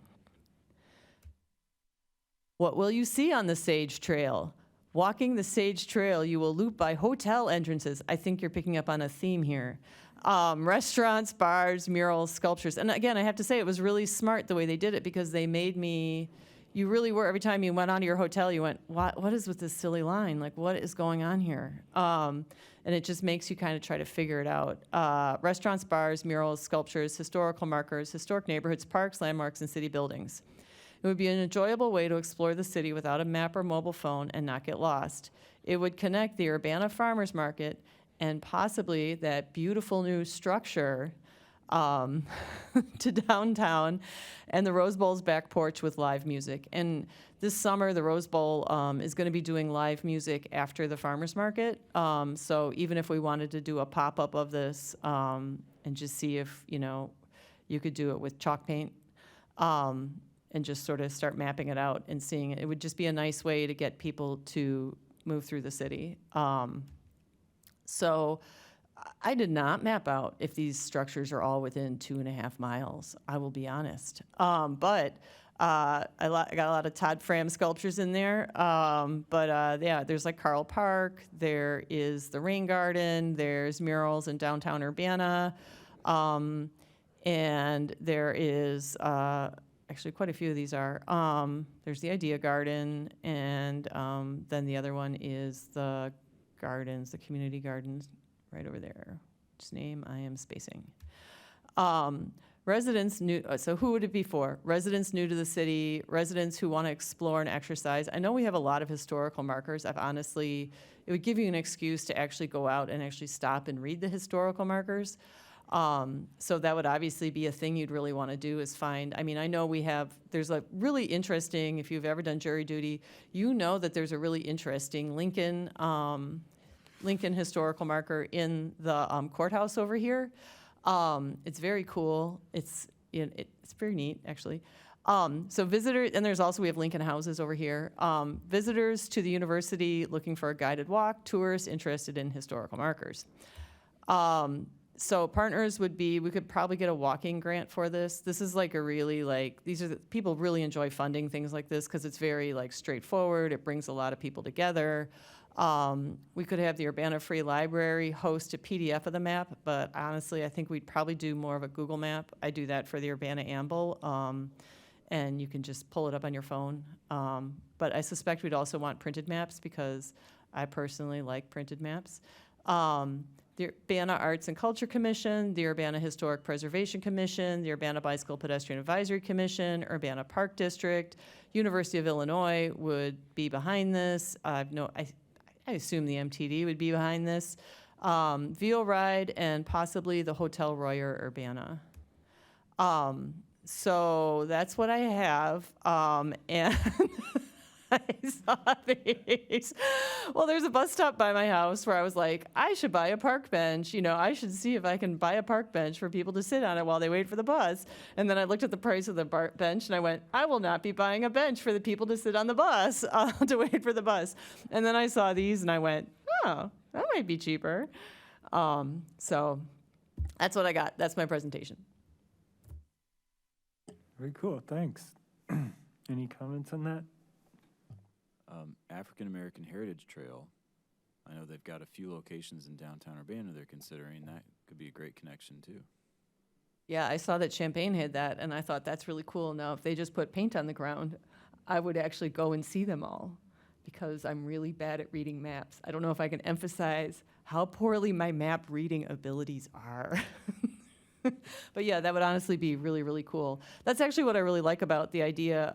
As a person who I have culturally mental mapped downtown Urbana in a lot of ways, and there is a community member who is a mapping person, and she's like super excited about this, and she's more than willing to do map stuff, which I thought was really cool. She goes, well, have you figured it out yet? Now, and I was like, no, I have not figured this out yet. But Go for walks and do it. so she would be really excited about it. But also I think there just has to be agency. It's like you're saying, like we have to bring in a lot of partners and make a lot of people feel comfortable doing this because it is, you would have to maintain the trail. You can't just, it is very confusing to suddenly just be like, oh no, now I'm lost in this city I don't know very well or what's happening. But yeah, it has to be something that's, maintained. But it's actually very inexpensive infrastructure in many ways. So. This is a much lower cost approach than I think. So I don't know if anyone's been to Boston and done the Freedom Trail. Yep. No, I think it was a similar concept, but they have red brick in the ground. Yep. But this is, I think, is way more doable. Yeah, and this allows for like things to change and that's what's really hard is you really do need to you have to really bring a lot of partners together to really like kind of fight over the map and be like, it belongs here or it doesn't belong here or we're gonna have people crossing here, and you really wanna have people walk it and make sure you're sending people in safe spaces, that you're not crossing a street that's dangerous or that, like that you're really making it into just something that, or that the sidewalk's actually repaired enough that people, with like low vision can walk on it, things like that. So those are the thoughts I have.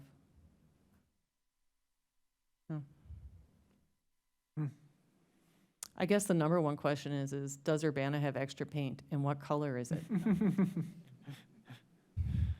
Because it can't honestly, right? It can't be yellow, it can't be white, it can't be there's a lot of restrictions on what color paint you could use. Yeah, turquoise was nice because it stands out pretty good. I know, it's so pretty too. I would love to use. Magenta is the only other thing I can think of I use on my computer that stands out good. Right. Those Cyan, magenta. Those primary colors are used for the utilities, and Yep. I don't know. I was thinking too the green for like the bike lane paint. Is becoming more common green's now, out. but Yeah, I mean the blue is fun. Like obviously turquoise, Tucson, it makes sense. But cyan would be kind of geeky. Yeah. But it was We really could make like, it- I mean, it was How fun. about Like, orange and black tiger stripes? I know, that's what everyone keeps saying, what about orange, Annie? I'm like, no, it will not be orange. The university can do a 2.5 mile loop that is Oh, this is orange for and blue. They for can have an orange Urbana loop and a blue loop. Tigers. Urbana Tigers. Oh yeah, well, that's next month's presentation. Oh, okay. I probably didn't mention that in my email to you. Tiger paws crossing the street. Oh, yeah. But anyway, but yeah, so I don't know. It is kind of though, seriously, if there's extra paint or if there's a paint color that we can't use, or I think that would be a great place to start. If we have to buy paint, paint's not super expensive, but that's just a thought.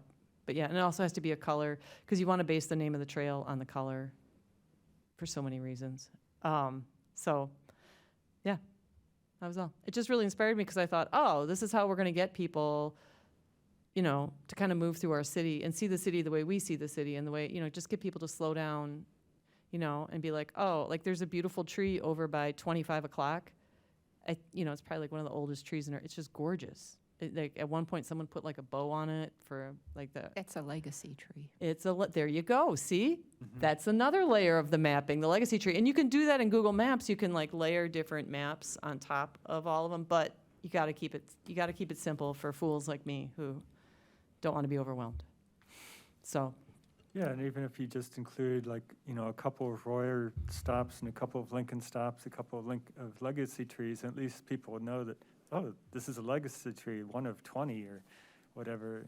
Or even there was a mid-century modern house tour, do a couple of mid-century modern houses or something, say, oh, there's more if you want to explore that aspect. yeah, because that map's on the city. The city has a map of like the mid-century. And so it really just kind of, it's a great way to kind of tell the story of your city and to kind of pique people's interest that there's more stuff and more things. So, The National Park Service does have an app which has a lot of like formal trails. So I don't know if this is something you could petition them to put in, then you would have a map and an entire app with it. If people want to just come to visit and see, oh, this is a trail I can take and walk around. and we could put the bike map on it. Yeah, Not a bad idea. not a bad idea. Yeah, because we do need to update our bike map at some point. Never occurred to me to have our bike map be an app. I think like with the America Walks, they have those community grants. They come in twice a year, I think. One must be coming in fairly soon Yeah, now. I've seen those announced, and they're usually pretty small, and I think, well, what could we do for that? But this is a good example. It wouldn't Yeah. cost a whole ton of money. Yeah, Hmm. yeah, and I think, Anytime I yeah. apply for something, I get rejected from them though. Like the last one I had requested, I think it was look both ways before you cross, and they rejected. But, this one people would fund because they know there's gonna be pictures. They know that it's gonna be something that they can prep and share, and it's an idea that other people can use and repurpose. And it gets people walking, or running, or scooting, or whatever they want.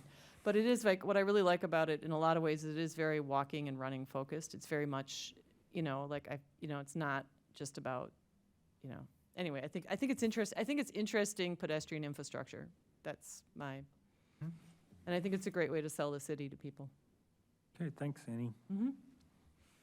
And then finally, we have pedestrian master plan review, status update.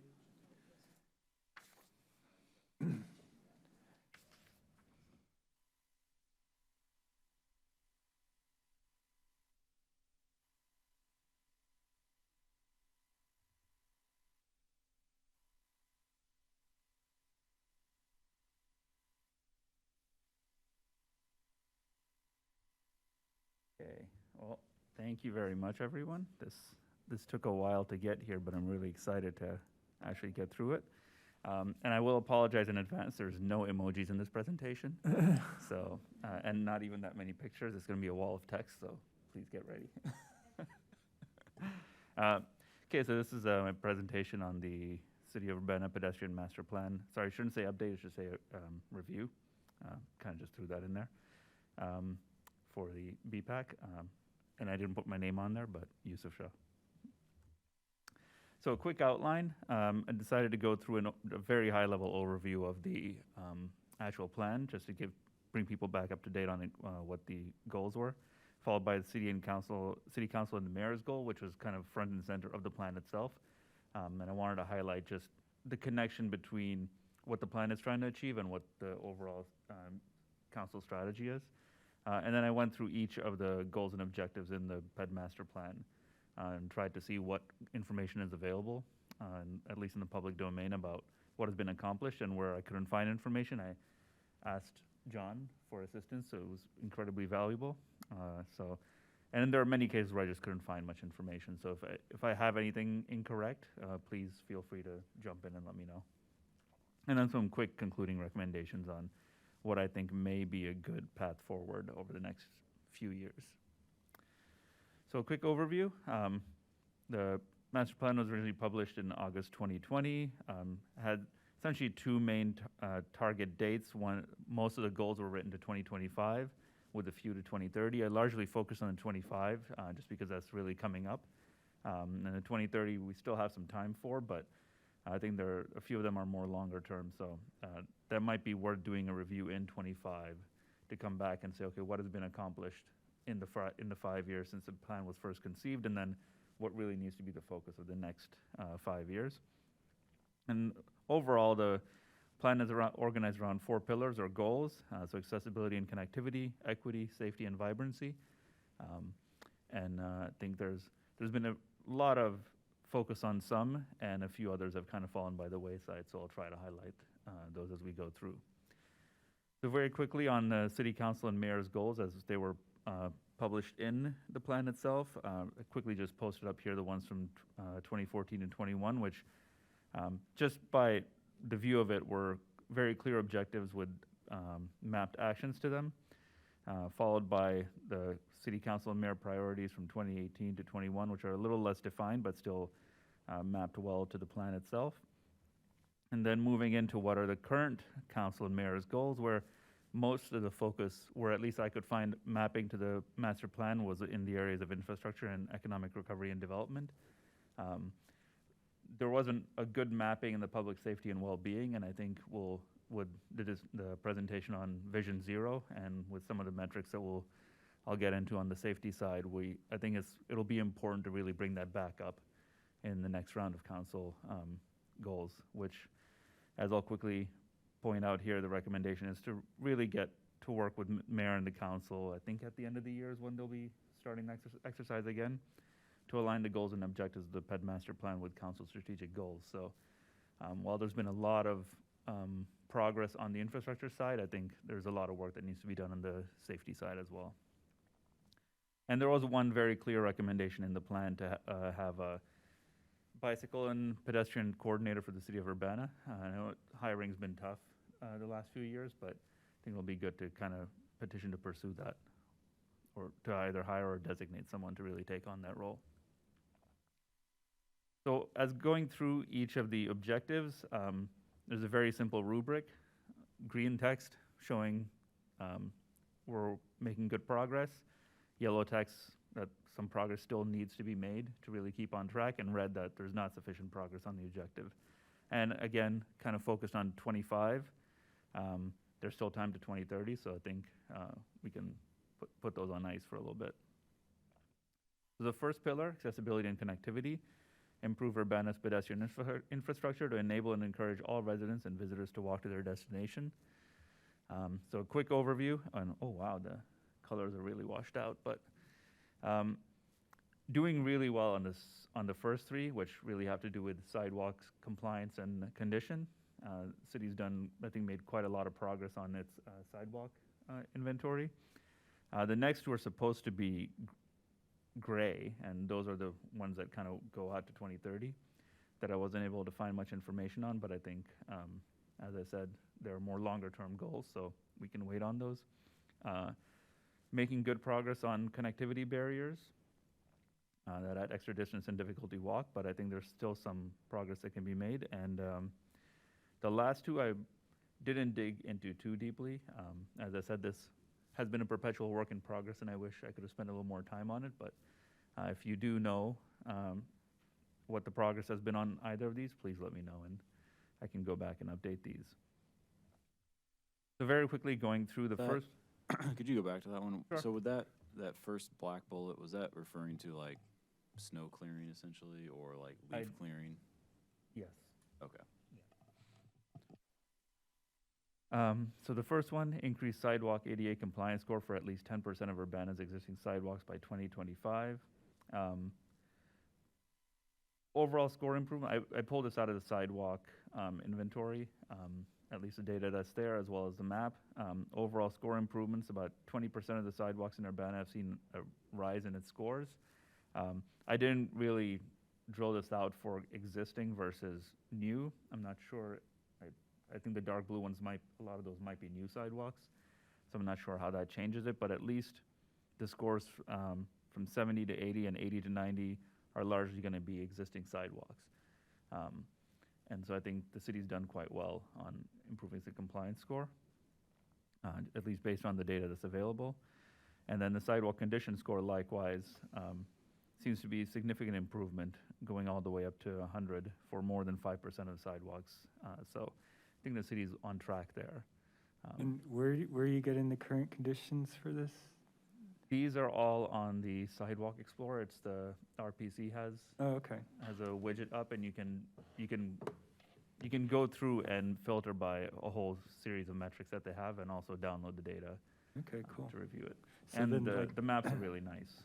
So, like when Ray Street was done and you did a lot of new ADA corners, they automatically update that then? Or What they do is they ask us to annually send them a list of what improvements we know about, and Okay. we'll send it to them. We'll send them like if it's an existing site, we'll see them like the GIS ID of it. So there things might like be that. like a year lag or something? Yeah. Okay. Yeah, 'cause Yeah, I think, cool. it's once a year they'll go out and do the updates.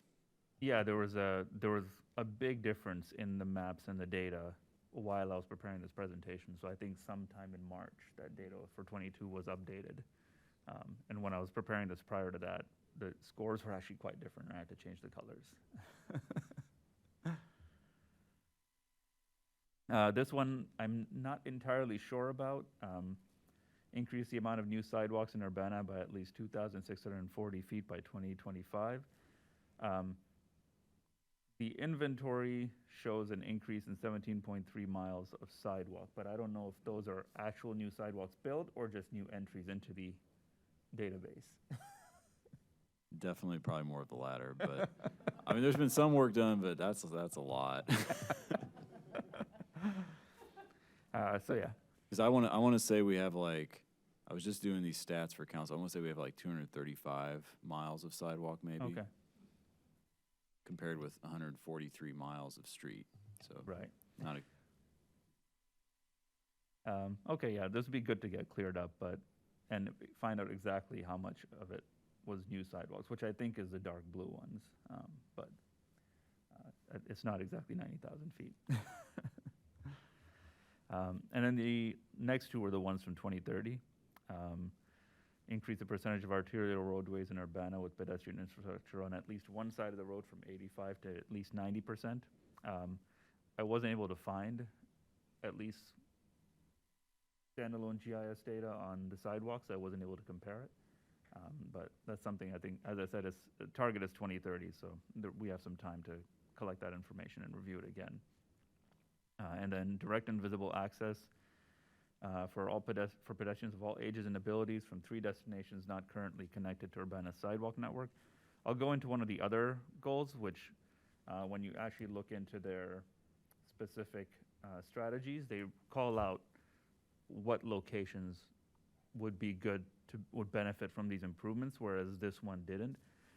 There are some maps in the actual document that highlight where some of these might be, but it would be helpful to specifically call out, okay, these are the locations we'd like to see or pick 3 from. That might be a little bit easier to then focus on rather than leaving it as an open question. And this is the next one. We'll fix 4 major connectivity barriers that add extra distance and difficulty to walk between destinations.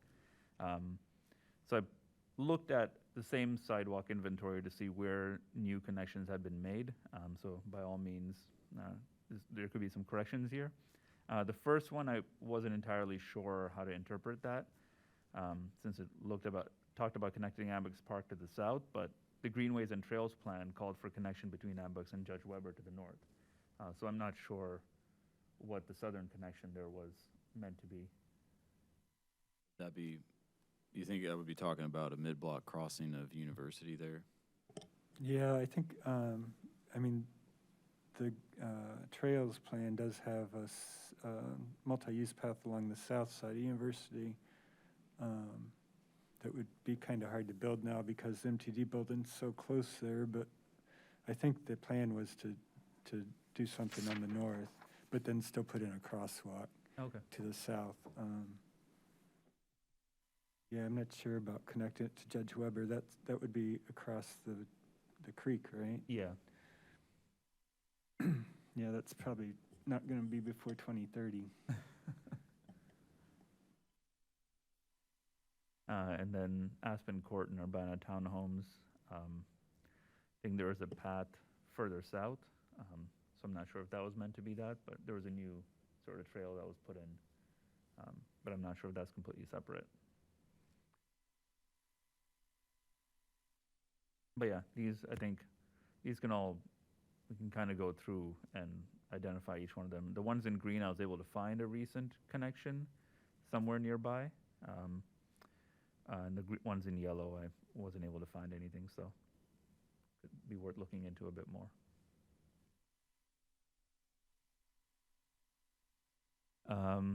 And then develop or expand at least one ordinance, program, or policy to mitigate the effects of natural elements. And I kind of put a note at the bottom that this might be the snow removal ordinance.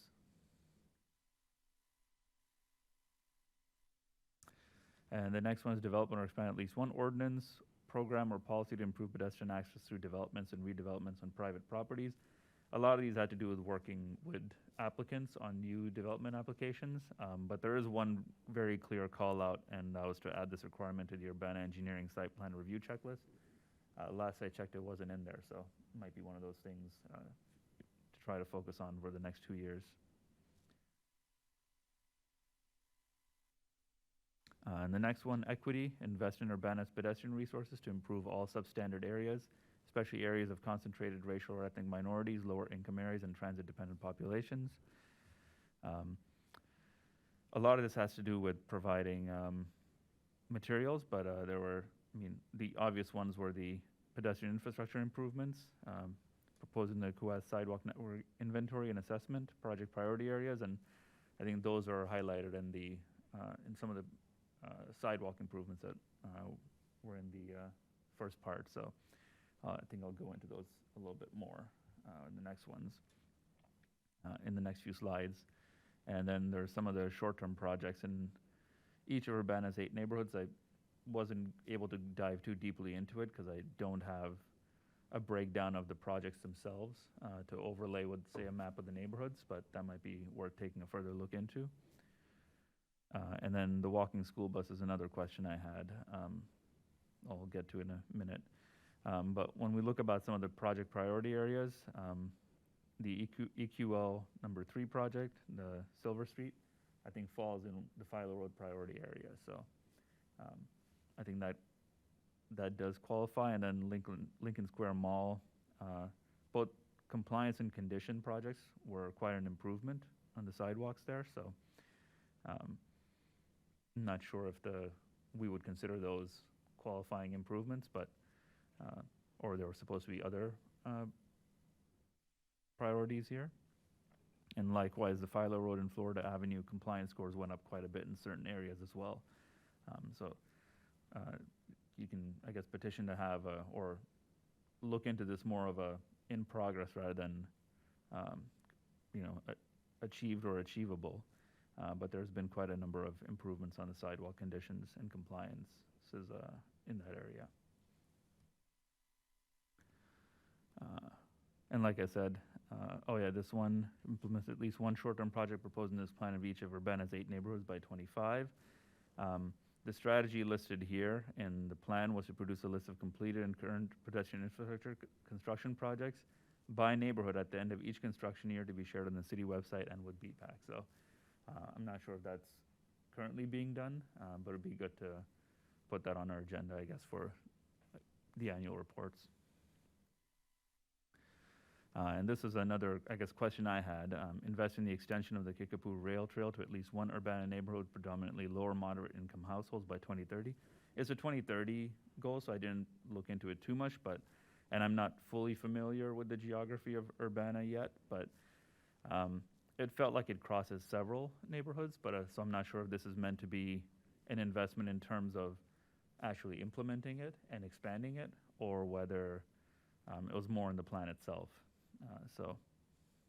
Yeah, I think, there was a study funded a few years ago that came up with a few different options about how it should switch back and forth, which side of the track it should be on once it gets past the curve there where it turns back into a railroad.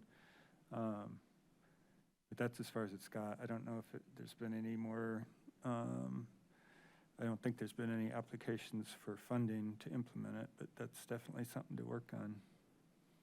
Well, and we passed a resolution asking that it be reconsidered which option Yeah, was the favored. Yeah, there were several options on the east end to connect it from Weaver Park to the existing trailhead. And we did make a recommendation on that. So there's potential there to apply for some grants, and that recommendation could be a safety grant too, because that would actually connect that whole low moderate income neighborhood. I don't know.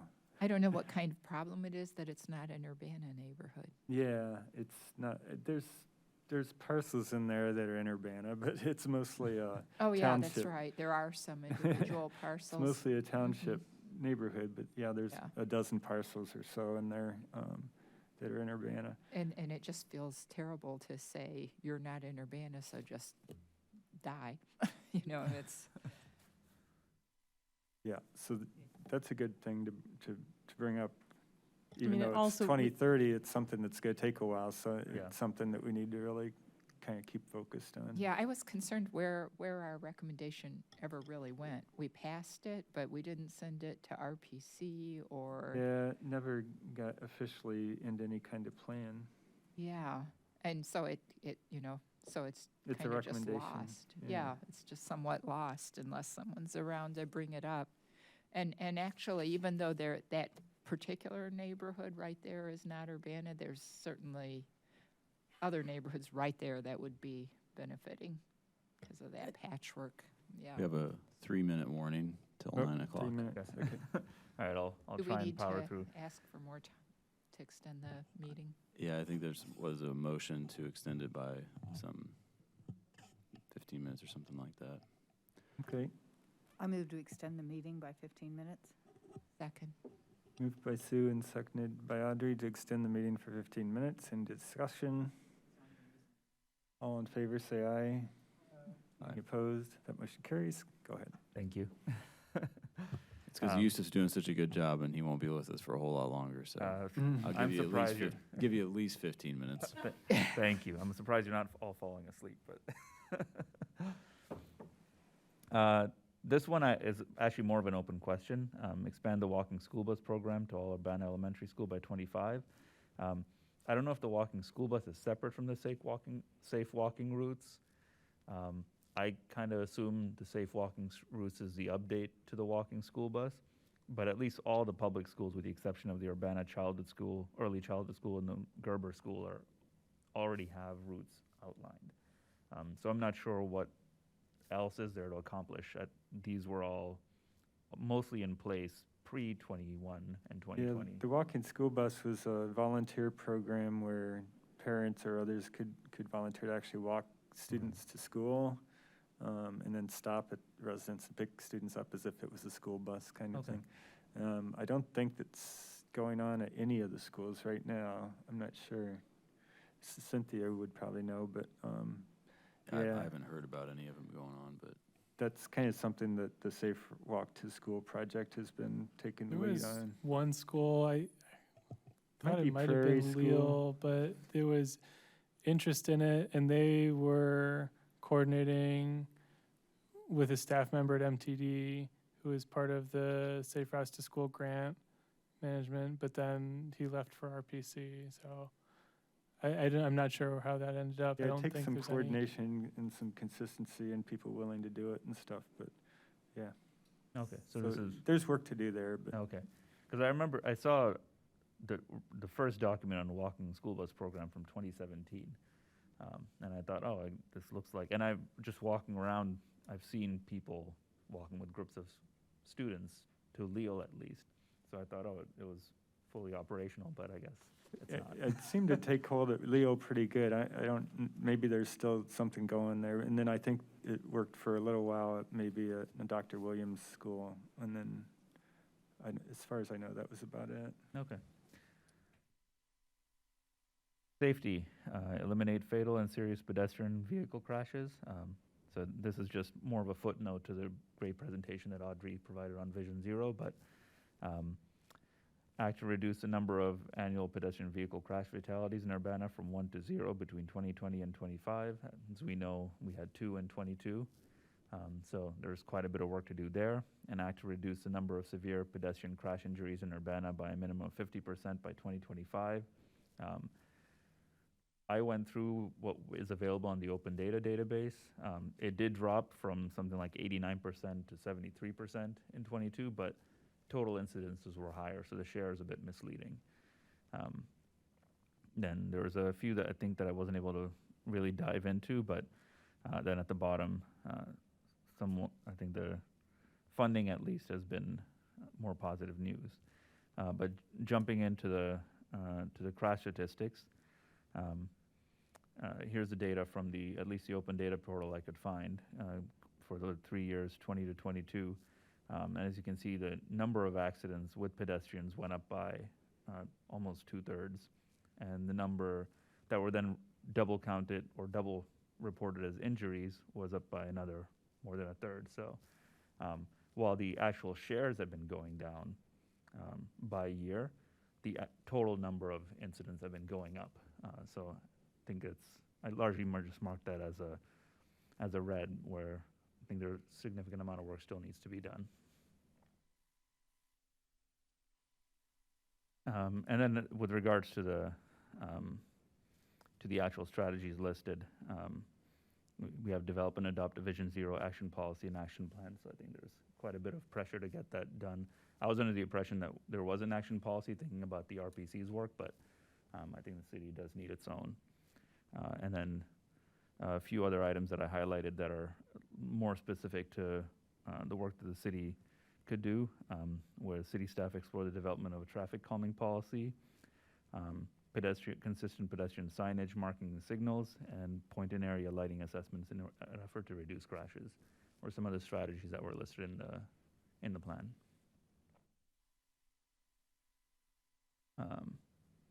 And then two of the ones that I wasn't able to dig too much into, but I know at least the data is available in some of the pedestrian or the sidewalk explorer. Add new or upgrade existing pedestrian safety features at a minimum of 2 signalized intersections in Urbana by 25, and the crossing enhancement guidelines to improve pedestrian crossing safety at a minimum of 3 mid-block locations by 25.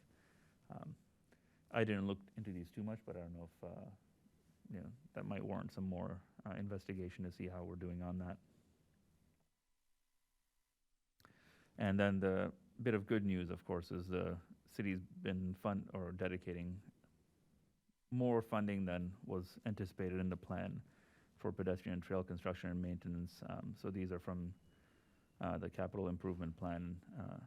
And I think combined with the community development grants fund, it looks like it's double the amount that was expected in the plan. Yeah, I just pointed out that this was the pedestrian plan was done before the Public Works did kind of an asset study to figure out what the necessary investment would be yearly to keep up. So I think the necessary investment was closer to $500,000 a year for sidewalks, I forget. So I imagine that 150,000 would have been higher if we'd done that at the time. It might be worth coming back and revising that number and having a higher target. And then apply for at least 2 federal, state, or private grants for pedestrian infrastructure projects. So I think you mentioned the ITIP grants, John. So I think that puts us in a good spot there. Then vibrancy, create healthy, sustainable, aesthetically pleasing, and economically stimulating community streetscapes and natural landscapes that both inspire and facilitate walking. This is the last one. Didn't dive into any separate slides into each one, but just a quick overview. The first one, create at least 2 connections from Urbana pedestrian network to natural features such as open spaces, waterways, and wooded areas. Again, a 2030 goal. I think there's a lot that can be done, but something I didn't look into too deeply.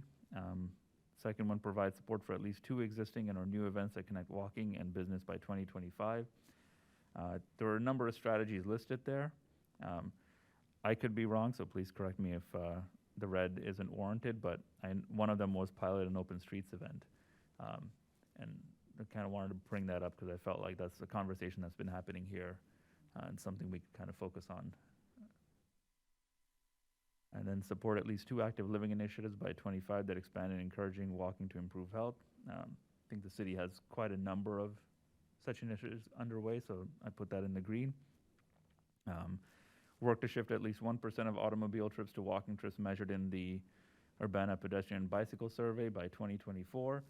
The last one was in 2019, and I don't think they've done one since.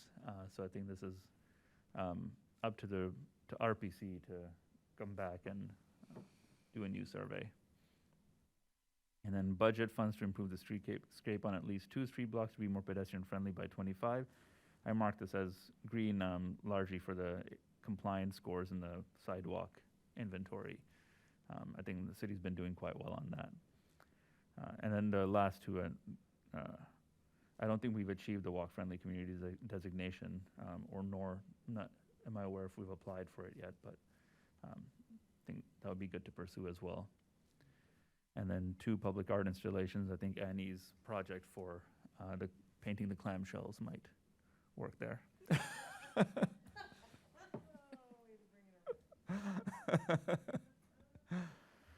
So a quick conclusion. I think it would take some work to go back and align the goals and objectives of the pedestrian master plan with council strategic goals for the next round. Have a dedicated pedestrian bicycle coordinator, and in concert with, working with mayor and council on the strategic goals to prioritize safety strategies to reduce pedestrian fatalities and injuries. Increase your focus on achieving the 2025 priorities over the next 2 years, and then keep walking to 2030.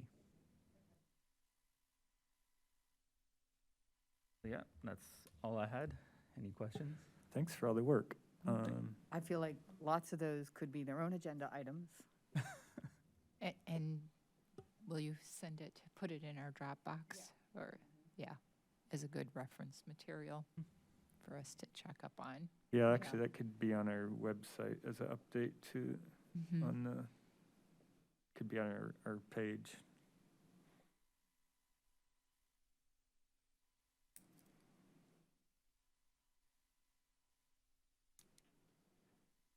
Any other comments, questions, thoughts?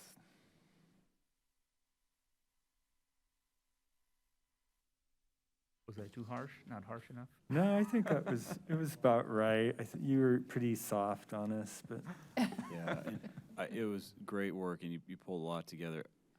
I have to admit, my suspicion is that the new data may have been like done a little differently or something, 'cause I know we did not make that much improvement to the condition. Like we didn't do things to change that. There might have been something different about the way it was collected. I don't know, or scored, but not to at all discount the work that you did. I would question that, but.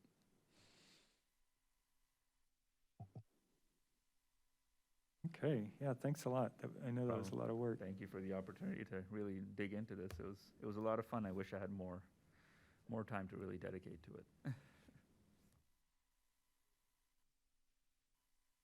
Okay, any announcements? I could be really quick, but May is bike month, so everyone dust them off and go out to the sunshine, ride your bikes. There's a few events. This Saturday is Earth Day at Meadowbrook Park. I'll be there with some bike people, hopefully showing you how to put bikes on a rack on an MTD vehicle, and then there's also going to be a bike ride out and about that I think Brianna Barr and maybe Cynthia Hoyle are leading. When would that be? What time?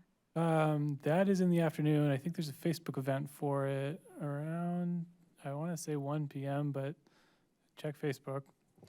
The bike club has also begun its season, and so we're having bike rides as well. Like I do one out of Meadowbrook, but at 9 o'clock in the morning, so. Yeah. You got one going on the Kickapoo Rail Trail too, didn't you? Okay. Bike and Rule to School Day is May 3rd, so if you would like to volunteer to chaperone kids or just keep an eye on them in the morning as they go to school on Wednesday, May 3rd, I think the mayor is going to be at Lille, and BPAC presence there could be great too. Some more bike rides on May 14th. We'll have the Mother's Day ride to celebrate our mothers. On May 17th in the evening, we'll have the Rite of Silence to commemorate fatalities, which has been a topic of tonight's proceedings. And then on the 27th, Cynthia and I will be teaching a smart cycling class. So if you'd like to learn more about bicycling on streets, how to do so safely, or earn your LCI in the future, this is a stepping stone to that. Costs $20 and it could save your life. That's all I got.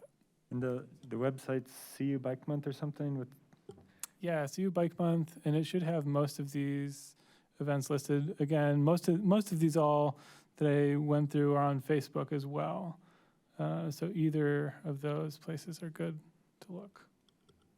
By the way, like I've also posted these on the Bike at Illinois website, so you can check them like on okay, now my turn. okay. I think I only have one or two. So I'm doing a bike census for the campus. I'm trying to do a bike census. I have everything that I need on the back end. I am still looking for volunteers. So I think I've sent emails to Prairie Club as well, and like Champaign County Bikes and like 100 other people. But I'm still short. Are you sure you sent to the PCC club? Yes, Okay. I did. Yeah, I sent it to your email, actually. Like, it listed your email, and I was like, hey, I know you. Did you send it to Jeff? Yeah. I did send it to Jeff. Okay. I will make sure it gets copied. So I can, I can resend those emails.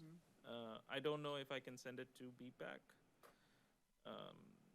on the BPAC email, or like if I can. If it's information only, yeah, you can put it on. Other than that, I'm working with a 4+1 undergrad master's student in urban planning to update our campus bike plan. And the next semester we will be doing like stakeholder interviews where we'll present like what we have currently like as a 50% document. Then in fall we'll do a bike audit for that census, for the bike plan, and in spring semester we'll be doing a 90% finished document, like a review type thing, and a public forum as well. So you all will be hearing more about that in the coming months. I don't know anything about bike audits, just FYI. So it's one of my things to do over the summer, like to find out what that even means. And if there isn't any, I'll have to develop one. So yeah, I think these are the two main things that, after graduation, like I'll be doing the bike sweep again for this semester. So that'll go from May and June, probably. By the end of June, I'll have removed all the bikes that are left on campus. But Okay. Well, we're getting close to our end. Future topics, anything quick you want to mention that we haven't talked about? So we got definitely the Vision Zero resolution, or whatever we want to call it. We can come up with a title, but that's on next month. Any others?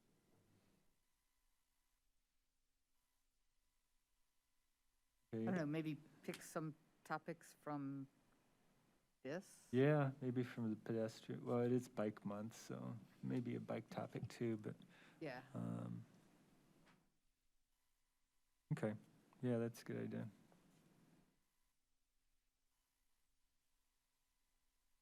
Okay, I think that's all we have for tonight. Thank you all very much. This meeting's adjourned.